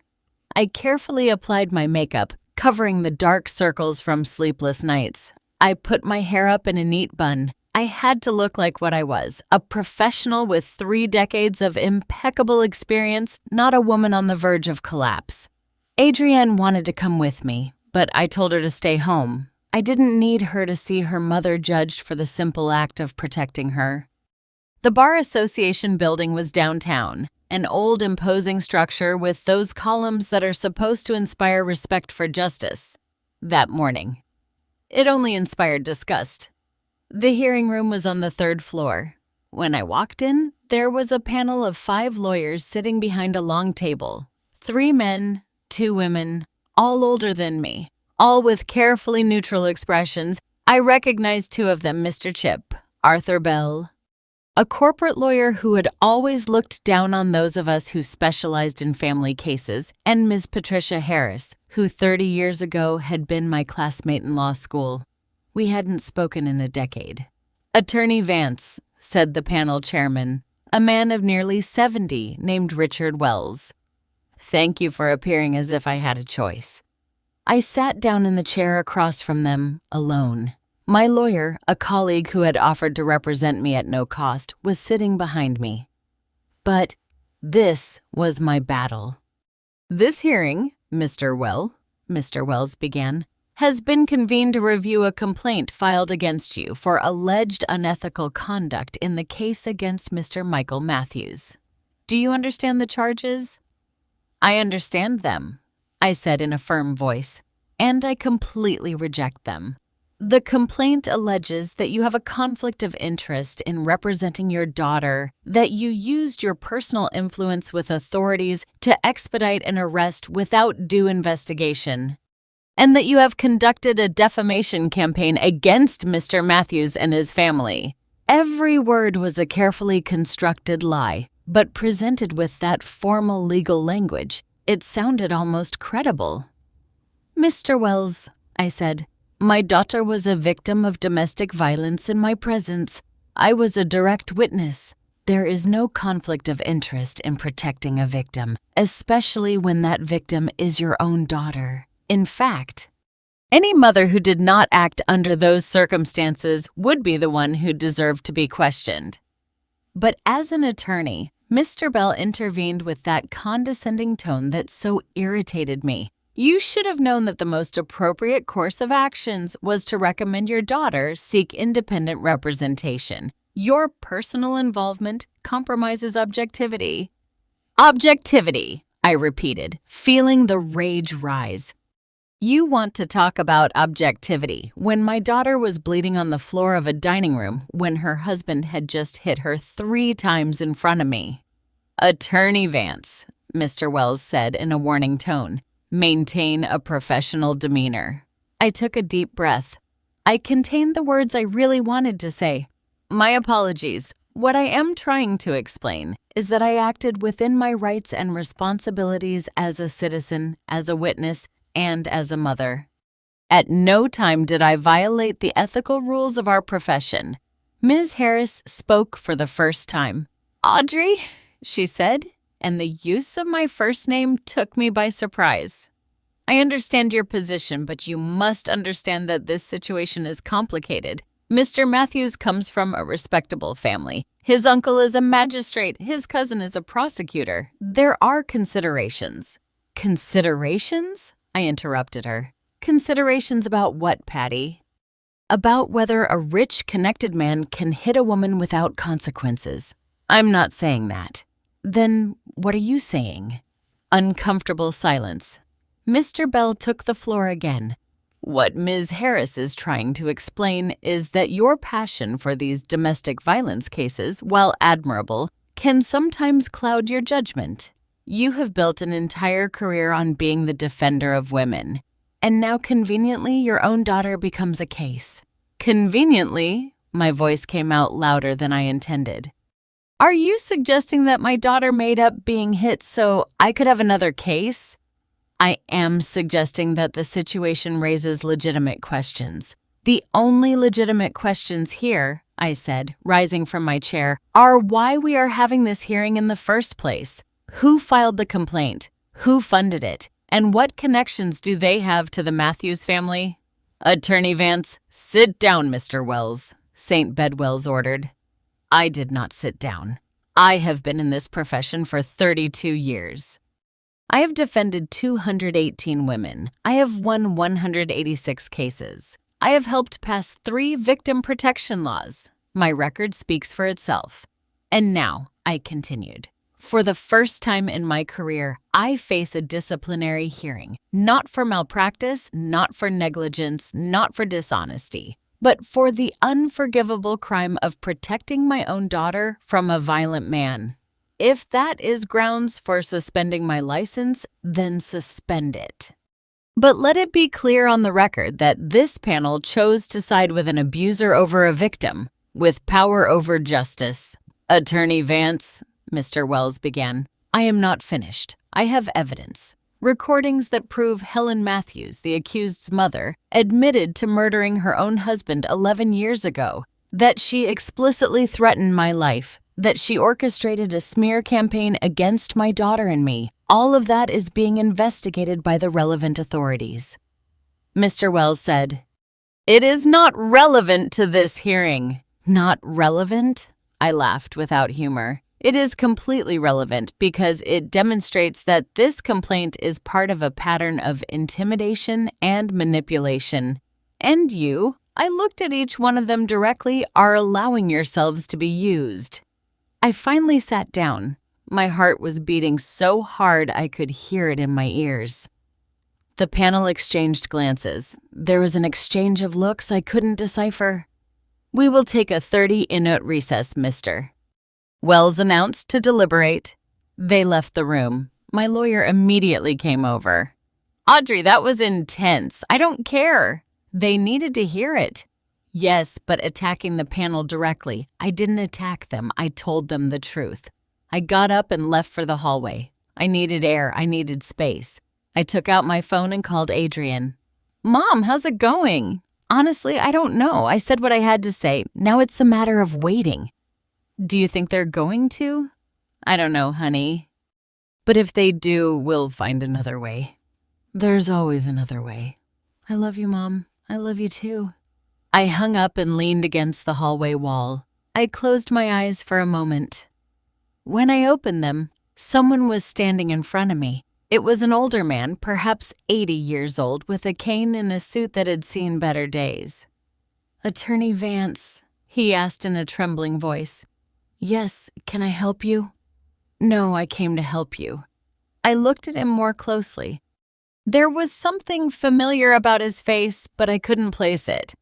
I'm sorry, do we know each other? Not directly, but I knew Ray Matthews. He was my first cousin. My breathing stopped. I am Albert Matthews, he continued. I was the person who testified in the original investigation into Ray's death, the person who was later threatened into silence. Did you send the package? I asked in a low voice. He nodded slowly. I have lived with that guilt for 11 years. I knew what Helen had done to Ray. I saw him change in those last months. I saw the fear in his eyes. And when he died, I knew it wasn't an accident. Why didn't you say anything? Because I was afraid. Helen threatened me. She told me that if I kept talking, I would have the same accident as Ray. And I was a coward. I let her get away with it. His eyes filled with tears. But when I saw what she was doing to that girl, to your daughter, I couldn't stay silent anymore. I hired a private investigator. I planted listening devices in Helen's house when I went over for a family dinner. I recorded everything for 3 weeks. Why anonymously? Because I'm still afraid. Because I have grandchildren. Because the Matthews family has power. But at least now the truth is out there. At least now there's a chance for Helen to pay. I looked at this old man, shaking with his cane, who had found the courage to do the right thing after 11 years. Thank you, I said simply. Thank you for giving Ray a voice after so long. It was the least I could do. He was a good man. He didn't deserve what happened to him. Would you be willing to testify officially? He hesitated. If they guarantee me protection, then yes. It's time for this to end. It's time for Ray to have justice. I gave him my card. I promised him that Commander Vance would contact him to arrange protection. When he left, limping with his cane down the hallway, I felt something I hadn't felt in weeks. Hope. The 30 minutes turned into an hour, then 2. Finally, I was called back into the room. The 5 panel members were seated again. Their expressions were illegible. Mr. Wells spoke. Attorney Vance, this panel has carefully reviewed the evidence presented, the allegations against you, and your defense arguments. We have decided to temporarily suspend this hearing. What? I couldn't contain my surprise. Given the new revelations regarding the Matthews case and the evidence being processed by criminal authorities, we deem it premature to issue a judgment on your professional conduct at this time. The hearing will be postponed indefinitely, pending the resolution of the criminal case. Your license will remain active during this time. It wasn't a victory, but it wasn't a defeat either. It was a postponement, a temporary truce. However, Mr. Wells continued, it must be clear that if it is determined at any point that you acted unethically, this hearing will be resumed. I understand, I said. You may leave. I got up. I didn't say anything else. There was nothing more to say. When I left the building, the sun was at its highest point. It was hot. The city was bustling with normal life. I called Adrienne immediately. They didn't suspend me, I said as soon as she answered. They postponed the decision. Is that good? It's the best we could hope for today. I'll make coffee when you get home. The apple cider kind, the way Dad liked it. Perfect, honey. Perfect. But as I drove back to Georgetown, I didn't feel relieved. I felt exhausted. Exhausted from fighting. Exhausted from defending ourselves. Exhausted from having to justify every action, every decision, every word. I arrived home and found Adrienne in the kitchen as promised. The smell of hot apple cider, cinnamon, and brown sugar filled the house. It reminded me of Robert. It reminded me of quiet Sundays. It reminded me of a life that no longer existed. Mom, Adrienne said, serving me a cup. Are you all right? Yes, I lied. Just tired. There's something I need to tell you. Something in her tone put me on alert. What happened? I got a call from the pharmaceutical company. My stomach sank. They officially fired me. They said my indefinite leave has turned into contract termination by mutual agreement. According to them, to avoid scandal. Adrienne, it's not your fault. Mom, it's just that I'm losing everything. My career, my friends, my reputation, everything I worked for 10 years is crumbling. I watched her sit on the kitchen counter with that same defeated posture I had seen in hundreds of victims throughout my career, and I realized something terrible. We were losing. Not legally, not yet. But we were losing the war of attrition. Helen and Michael didn't need to win in court. They just needed to slowly destroy us. Take away everything that mattered until there was nothing left to fight for. It was a brilliant strategy in its cruelty, and it was working. That night, while Adrienne slept, I sat in Robert's study again. I don't know how much longer we can resist, I said to his photograph on the desk. We are losing everything, and I don't even know if it will be worth it in the end. Of course, there was no answer, but then my phone rang. It was Commander Vance, attorney. I need you to come to the station first thing tomorrow morning. It's urgent. What happened? Michael Matthews. He violated the restraining order. He was arrested 2 hours ago. My heart raced. What did he do? He went to the Beverly Hills house, the house he shared with Adrienne. Apparently, he didn't know that we had installed surveillance after the threats. The cameras caught everything. Caught what? The commander paused. They caught him destroying the house, breaking windows, trashing furniture, and writing messages on the walls. What kind of messages? Threats. Very specific threats against Adrienne and against you. I closed my eyes. Where is he now? In custody. This time he won't get out easily, not with violation of a restraining order, destruction of property, and threats documented on video. I'll be there first thing in the morning. I hung up and stared into the darkness outside the window. Michael had lost control. He had crossed the line so obviously that not even his family could protect him this time. It was a victory, but I didn't feel victorious. I felt hollow because I knew this wasn't over. that Helen was still out there, free, dangerous, and that as long as she existed, neither of us would truly be safe. The Beverly Hills house looked like a war zone. We arrived early in the morning, Adrian and I, escorted by Commander Vance. The police had cordoned off the area. Neighbors peered from their windows, some taking photos with their phones. The scandal Michael so feared creating, he had finally created himself. The front door was splintered, as if it had been kicked repeatedly. When we walked in, the smell of spray paint hit me immediately. The walls were covered with words. "Liar, I'm going to kill you." "This isn't over," written in red spray paint like blood. Adrian covered her mouth, holding back a sob. The furniture was destroyed. The sofa she had chosen so carefully, slashed with something sharp. The dining room table where that fatal dinner had taken place, overturned. The fine porcelain dishes that had been my mother's shattered on the floor, and in the kitchen, we found the worst. The Japanese knife Robert had given Adrienne, the one that had been damaged that first time Michael hit her, was now stuck in the wooden counter. Next to it, a handwritten note for when you return. The implications were clear and terrifying. "Everything is documented," Commander Vance said, showing me his tablet with the security footage. He arrived at 11:30 at night. He spent 3 hours here systematically destroying every room. In the video, you can see Michael moving as if possessed, yelling, crying, breaking things. At times, he was talking to himself, as if having a conversation with someone who wasn't there. "Is he under the influence of something?" I asked. Toxicology analysis appending. But his behavior suggests a psychotic episode or just uncontrolled rage. Adrian walked through the house as if in a trance, touching the remnants of her former life.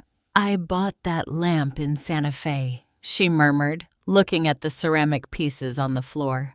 "On our first anniversary, I thought we would grow old together in this house." She knelt beside the fragments, touching them carefully as if they were sacred relics of a life that no longer existed.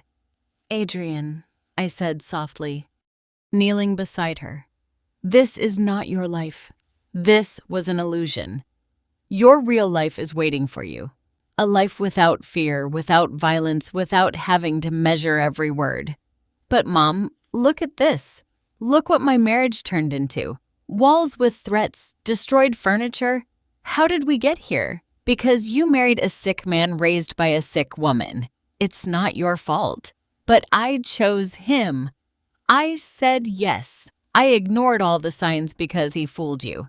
Because that's what abusers do. They present themselves as Prince Charming until the trap closes." I helped her up, her knees trembling. "Do you want to take anything?" I asked. "Anything you want to keep?" She looked around. The shattered living room, the ruined dining room, the kitchen stained with hatred. "No," she finally said. "I don't want anything from here. This house is cursed with his violence, with his rage. Let it rot." It was the first time I had heard genuine clarity in her voice since all this began. "But there is something I need to do," she continued. "What? I need to see him?" "Michael?" "Yes, I need to look him in the eyes one last time. I need to tell him what I never could when we were together." Commander Vance listened to us. "I can arrange it," he said. "He's in custody. He's technically still entitled to visits from his wife, but attorney." He looked directly at me. "Are you sure this is a good idea?" "No," I admitted. "I'm not sure, but it is Adrian's decision." We looked at my daughter. "I'm sure," she said firmly. "I need to do this for me." 2 hours later, we were in the jail's visitation room. Adrian had changed her clothes, putting on a simple but elegant dress. She had put on light makeup. She looked beautiful, strong, nothing like the broken woman Michael expected to find. I was sitting outside, watching through the glass of a door. Commander Vance was by my side, along with 2 security guards. "If he makes any threatening moves," the commander assured me. "Well, go in immediately." I nodded. Michael entered the room in handcuffs. He had lost weight. He had deep, dark circles under his eyes. His jail uniform was too big for him. He no longer looked like the successful, well-dressed engineer I had met 5 years ago. He looked like what he was, a man destroyed by his own violence. When he saw Adrian, his face went through a sequence of emotions: surprise, relief, hope. "Adrian," he said, his voice breaking. "You came. I knew you would come." "I knew you still loved me." Adrian didn't answer immediately, just looked at him with an expression I couldn't decipher. "Sit down, Michael," she finally said. He obeyed, sitting across from her with his handcuffed hands on the table. "I made a mistake," he began immediately. "A terrible mistake last night. I don't know what came over me.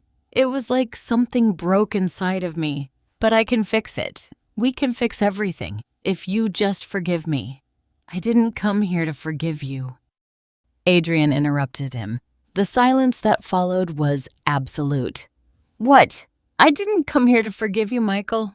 I came to tell you the truth I should have told you 3 years ago." "Adrian, please no. It's my turn to talk now. For the first time in our marriage, you are going to listen to me without interrupting, without yelling, without hitting." Michael closed his mouth. Something in Adrian's tone must have told him that this time was different. "When I met you," she continued, "I thought you were everything I had ever dreamed of. Smart, successful, charming. My friends envied me. My family admired you. I thought I had won the lottery. But little by little, so gradually that I barely noticed, you started changing me, molding me into something that wasn't me. You criticized my clothes, questioned my friendships, controlled my time, and I allowed it because I thought that was love. I thought your jealousy meant you cared. Adrian, everything I did was because I loved you." "No," she said firmly. "What you felt wasn't love, it was possession. I wasn't your wife, I was your property, something you thought you could control, manipulate, punish when it didn't obey." Michael shook his head, tears beginning to fall. "No, it's not like that. I love you. I have always loved you." "Did you love me when you hit me for spilling a drop of water? Did you love me when you locked me in our room because I came home late from work? Did you love me when you destroyed the house we bought together and wrote death threats on the walls?" Every question was a stab. Michael flinched with each one. "Your mother taught you that this is how you love," Adrian continued, "because that's how she loved your father. With control, with violence, with the belief that she had rights over his life. Don't bring my mother into this. Your mother murdered your father, Michael. She killed him and made you believe it was an accident. She raised you with that lie. She taught you that violence was normal, that control was affection, that victims were guilty." "That's a lie!" Michael screamed, rising from his chair. The guards tensed, ready to intervene. "Sit down," Adrian ordered with supernatural calm. And to my surprise, Michael obeyed. "We have recordings," Adrian said, "of your mother admitting what she did, threatening to do the same thing to me with you right there listening, supporting her. She didn't. She wasn't serious. Yes, she was serious. And deep down, you know it. You have always known it. That's why you never questioned the accident story. That's why you never really investigated how your father died." Michael fell apart, literally bending over the table, sobbing. "I don't know who I am without her," he admitted through tears. "I don't know how to be. She is all I have." "And that," Adrian said, "is precisely the tragedy because you could have been different. You could have chosen to be the man you pretended to be when we met, but you chose to be like her." "What am I going to do?" Michael asked, his voice that of a lost child. "What's going to become of me? I don't know. And honestly, Michael, it's not my problem anymore." Adrian stood up. "I came here for one reason, to tell you that I am no longer afraid of you, that I no longer blame myself for what you did to me, that I understand that you were both a victim and a perpetrator. But that does not excuse what you did. I came to tell you that I am starting divorce proceedings, that I am going to get my house back, my money, my life, and that never ever again will you have power over me." Adrian, please don't go. Goodbye, Michael. I hope that someday in some prison cell you find the real therapy you need, not for me, but for you and for any woman who has the misfortune of crossing your path in the future." She turned and walked toward the door. "Adrian!" Michael screamed. "Adrian, I love you. I will always love you." She stopped at the door without turning around. "Love doesn't hurt, Michael. What you felt was never love." And she left. When the door closed behind her, I saw her transform. The shoulders she had kept tense throughout the conversation finally relaxed. The tears she had been holding back finally fell, but they were not tears of sadness. They were tears of liberation. I hugged her in the hallway while Michael continued screaming her name from the visitation room. "Is it over?" I whispered. "Is it done?" "Yes," she replied. "It's done."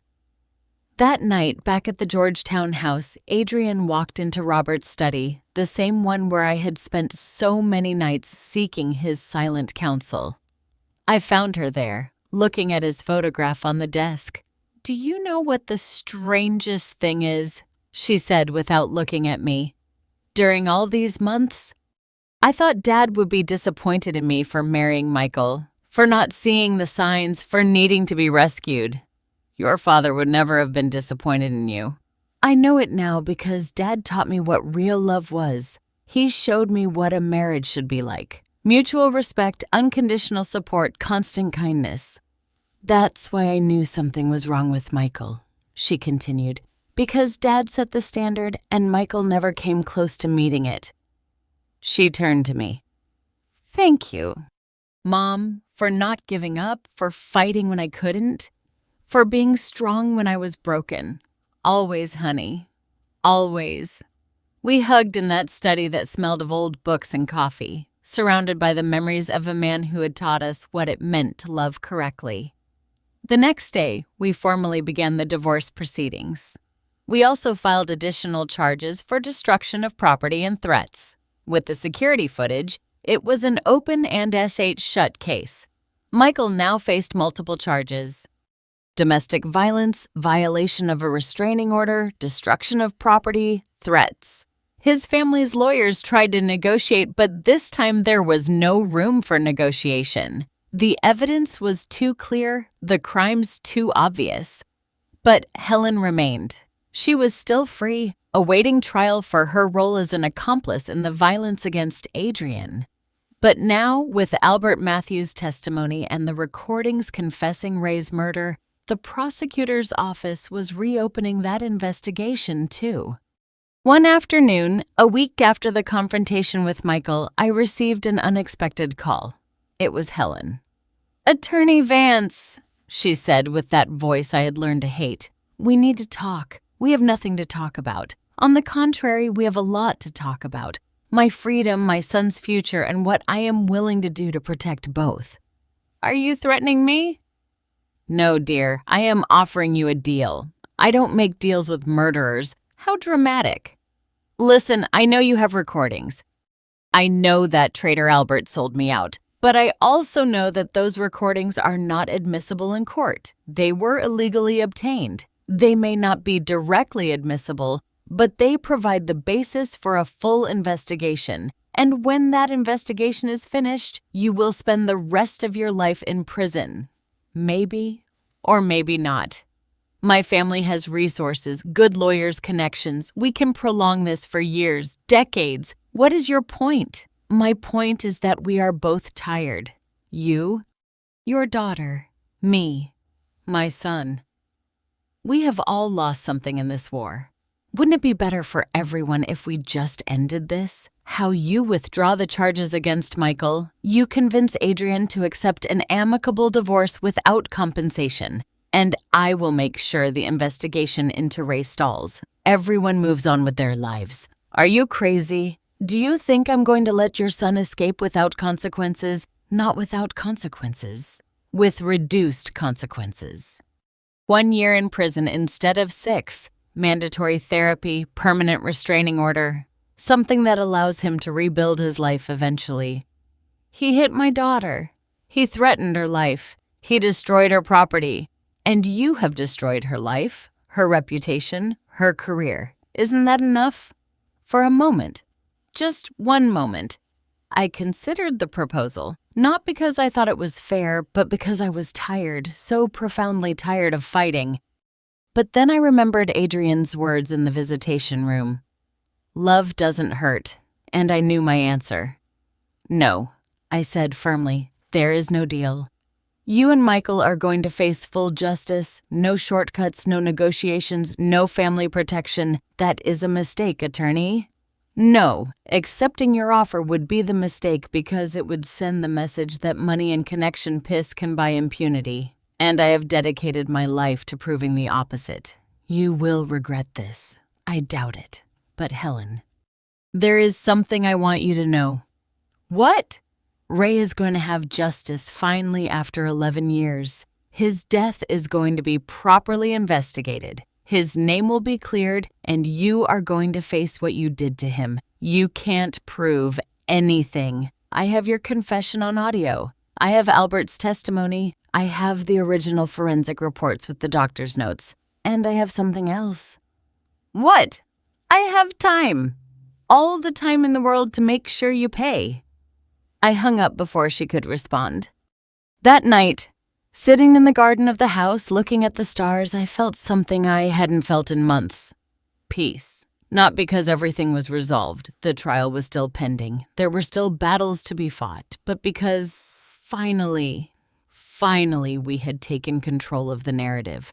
We were no longer victims fleeing danger. We were warriors, choosing our battlefield, and in that choice, in that silent shift from fear to action, we found our true strength. Adrienne came out to the garden and sat next to me. What are you thinking about? She asked. Your father, about how proud he would be of you. Of me? Why? Because you confronted your abuser. You told him the truth. You freed yourself. That requires a courage that most people never find. I learned it from you. No, you had it inside you all along. I just helped you remember it.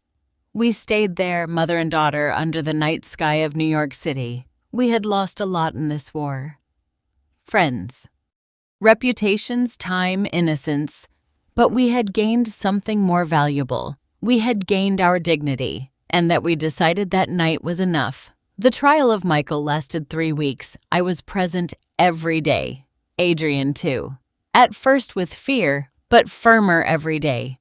The defense tried everything. They pleaded temporary mental disorder. They argued that Adrian had provoked him. They presented witnesses who said my daughter was manipulative. But the evidence was irrefutable. The security footage, the medical reports, the photographs of the destroyed house, and my testimony as a direct witness to that dinner. The jury deliberated 2 hours. Guilty on all counts. 5 years in prison, permanent restraining order, mandatory psychological therapy. When the verdict was read, Michael did not cry. He just looked at Adrian with an empty expression, as if he finally understood that he had lost forever. Helen, sitting in the gallery, did cry, but they were not tears of remorse. They were tears of impotent rage. Her trial came 2 months later. The reopening of the investigation into Ray Matthews' death had revealed more than we expected.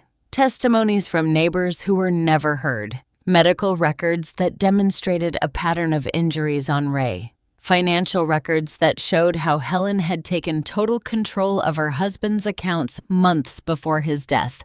And the recordings, those darn recordings where she confessed everything. Helen's lawyers fought hard. They argued that the recordings were inadmissible, that Albert's testimony was prejudiced, that there was no physical evidence after 11 years. But the judge, a woman of 60 years old with a reputation for being inflexible in violence cases, allowed much of the evidence to be presented. The trial lasted 5 weeks. It was exhausting, painful. Every day revealed new layers of Helen's darkness. The final verdict: guilty of felony battery in the case of Adrienne. Guilty of obstruction of justice for the cover-up of Ray's death. 12 years in prison. When the judge read the sentence, Helen finally lost her composure. She screamed. She called the judge corrupt. She pointed at me and yelled that I had destroyed her family. "You destroyed your own family." I replied calmly, "I just made sure you paid for it." They took her out of the room in handcuffs, still screaming threats. But in her eyes, I saw something I hadn't seen before. Fear. Real fear of what awaited her. 12 years in prison for a 64-year-old woman meant she would probably die there. And for the first time in this nightmare, I didn't feel satisfaction, only sadness for all the pain this woman had caused for the lives she had destroyed, including that of her own son. 6 months after the trial, Adrienne received a letter. It was from Michael from prison. She hesitated to open it. We sat in the kitchen for half an hour looking at the closed envelope. "Do you want me to open it?" I offered. "No, I need to do it." She opened it with trembling hands. The letter was short, handwritten with shaky handwriting. "Adrienne, I don't expect you to read this. I don't expect you to forgive me. I just needed to write these words even if they never reach you. I am in therapy. Real therapy. This time I have started to understand what my mother did to me, what I did to you, the cycle of violence that I repeated without even realizing it. My therapist asked me last week if I was ever truly happy in our marriage. It took me days to realize that the answer is no. Because it wasn't happiness I felt, it was control. And when I lost that control, I was so terrified that I responded with violence. I know I will spend years here. I deserve it. But I want you to know something. You were right about everything.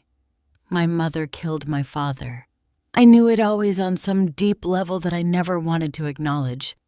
And I chose to become her because it was easier than facing the truth. I am not asking for forgiveness. I don't deserve it. I just ask you to live, to be happy, to find the love I could never give you. And if you ever have a daughter, teach her what I never learned. That love does not control. It does not hit. It does not destroy. Love liberates. Michael.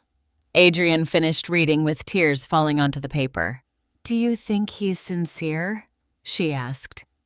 "I think he's beginning to see the truth. If that will turn into real change, only time will tell." "Should I answer?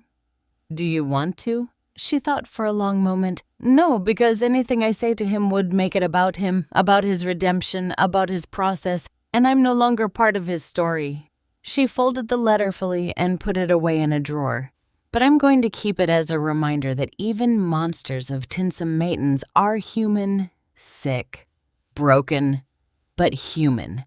That same month, we received news about the Matthews family. Magistrate Edward Matthews, Michael's uncle, resigned from his position after an internal investigation revealed that he had inappropriately used his influence in multiple cases, not just ours. The prosecutor cousin also faced charges for obstruction of justice. The family that had seemed so powerful, so untouchable, was crumbling, not because of our direct actions, but because finally someone had shone a light on their shadows. And roaches always run when the light is turned on. Christine Douglas, Helen's friend who had called to intimidate me at the beginning, posted a public apology on her Facebook. She said she had been misled, that she didn't know the full truth, that she supported victims of violence. It was a lie, of course. She was just trying to save her reputation, but I ignored her. She was no longer worth my energy.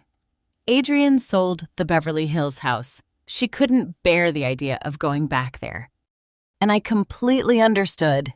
With the money, plus the compensation the judge ordered Michael to pay, she bought a small but bright apartment in Brooklyn. A new place without memories, without ghosts. I helped her decorate it. New furniture, bright colors, plants in every window. "It's mine," she said the day she moved in. "Completely mine. No one can destroy it. No one can take it away from me." Exactly. But the true karmic justice came unexpectedly. 1 year after Helen went to prison, I received a call from the warden. Helen had suffered a stroke. She survived but was partially paralyzed. She needed constant assistance for the most basic activities. The woman who had controlled everything, who had exerted absolute power over her family, now depended completely on others to eat, dress, move. "Is it terrible that I don't feel sorry?" Adrian asked me when I told her. "No, it's human. She never felt sorry for her victims, but I don't feel happy about her suffering either." "That," I said, "is what makes you different from her. That is what makes you better." Life, we discovered, has a poetic way of collecting its debts. Michael, the man who used his strength to control, now lived in a cell where he had no control over anything. Helen, the woman who had taken Ray's mobility in life, had now lost her own mobility. And we, the ones who had been pushed, hit, threatened, now walked free. It wasn't revenge. It was balance. The universe finally finding its midpoint. 2 years after the arrest, Adrian got a new job at a smaller company, but with a boss who valued her talent and respected her boundaries. She started going out with her friends again. Some of the old ones came back, apologizing for abandoning her. Adrian forgave them, but kept her distance. She had learned who her true allies were. She even started dating someone new, a doctor she met at a conference. Gentle, patient, with no need to control her. "He's so different. Hey, Mom." She told me one afternoon while we were having coffee in her apartment.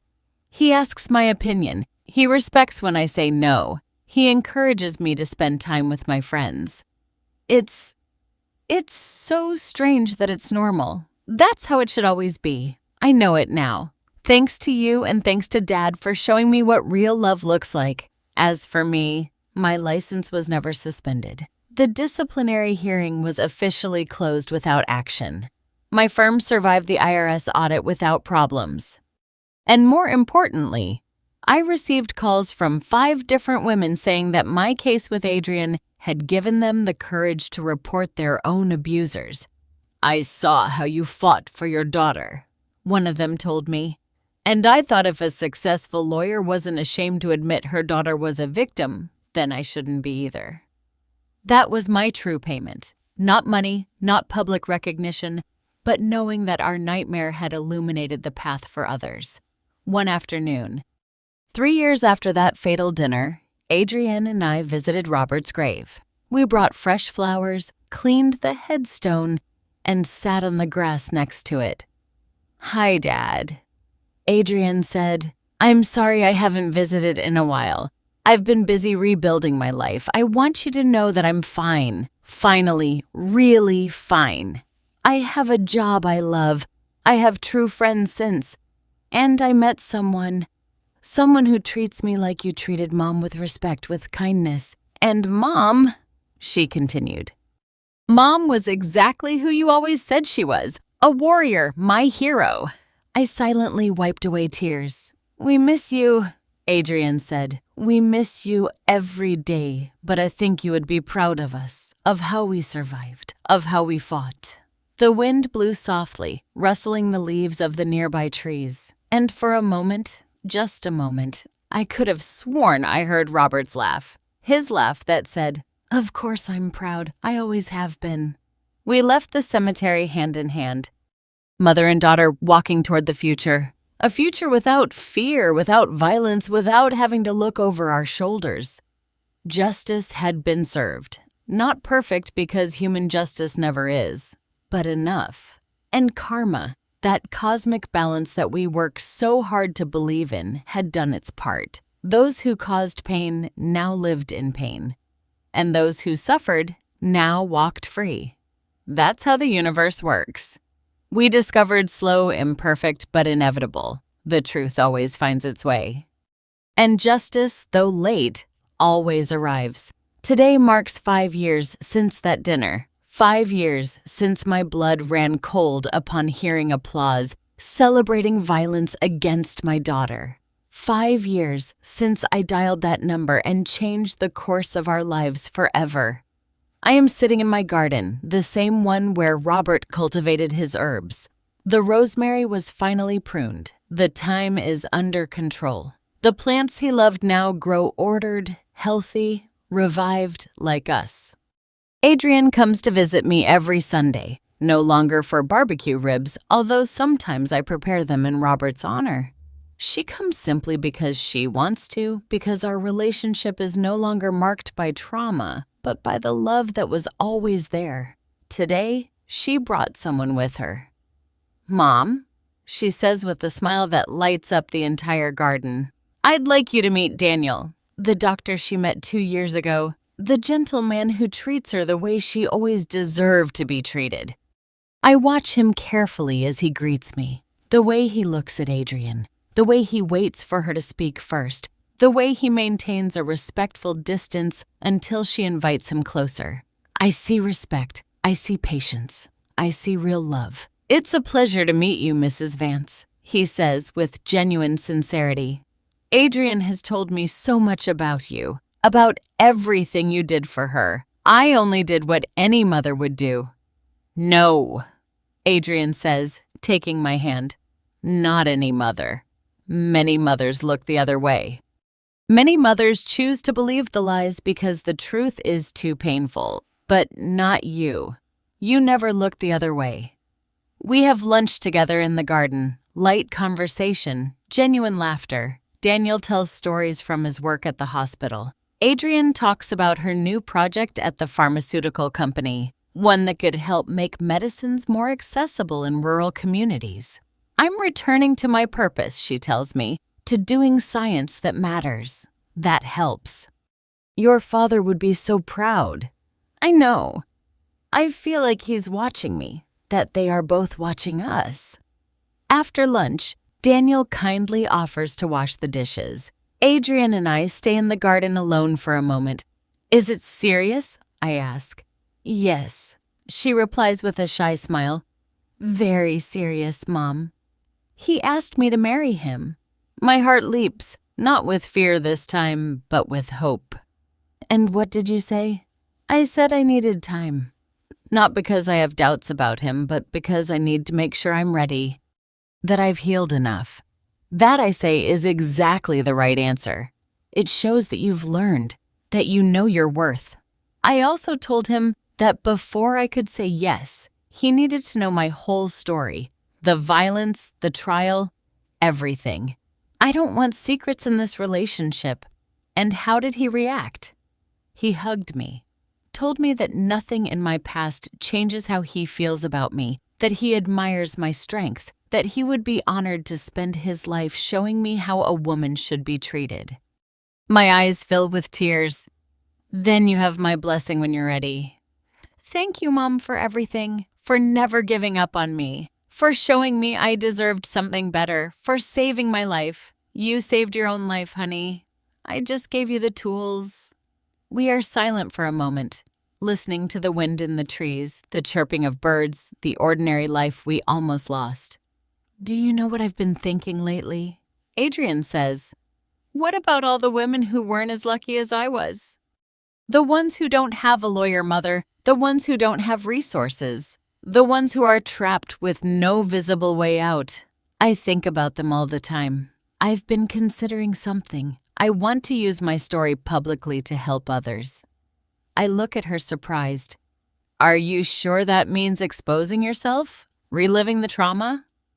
"I know. But Mom, if my story can help a single woman recognize the signs, have the courage to report, know that there is life after abuse, then it's worth it. My daughter, my beautiful, brave daughter, then we will do it together. I will support you every step of the way." Daniel comes out of the kitchen, drying his hands. "Am I interrupting something important?" "No," Adrian says, standing up. "We were just finishing. Ready to go. Whenever you are ready." They say goodbye. I watch them walk away hand in hand toward his car. And for the first time in 5 years, I feel complete peace because my daughter not only survived, she flourished. That night alone at home, I open my laptop. I have been writing these memoirs for months. The complete story, every detail. Not for me, but for the others. For the women sitting at family dinners, feeling that something is wrong but unable to name it. For the ones who receive the first blow and wonder if they are overreacting. For the ones who love their abusers and hate themselves for it. For the mothers who suspect but are afraid to ask. I write the last line. If my story helps a single woman open her eyes, it will have been worth it. Every tear, every battle, every sleepless night. Because in the end, it is not about revenge. It is about justice. And justice begins when someone somewhere says, no more. I said no more that night in that dining room. When will you say it? I closed the laptop. Tomorrow I will send it to be published. Tomorrow, another battle will begin. This time, to change hearts and minds. But tonight I allow myself to simply be a 62-year-old woman. Mother, lawyer, widow, survivor. I pour myself a cup of hot apple cider, the last one Robert taught me to make, and I toast silently to my husband, who taught me what true love was, to my daughter, who found her strength in the darkness, to all the women who came before us, paving paths, and to all those who will come after, walking the paths we helped create. Violence did not win. Fear did not win. Corrupt power did not win. We won.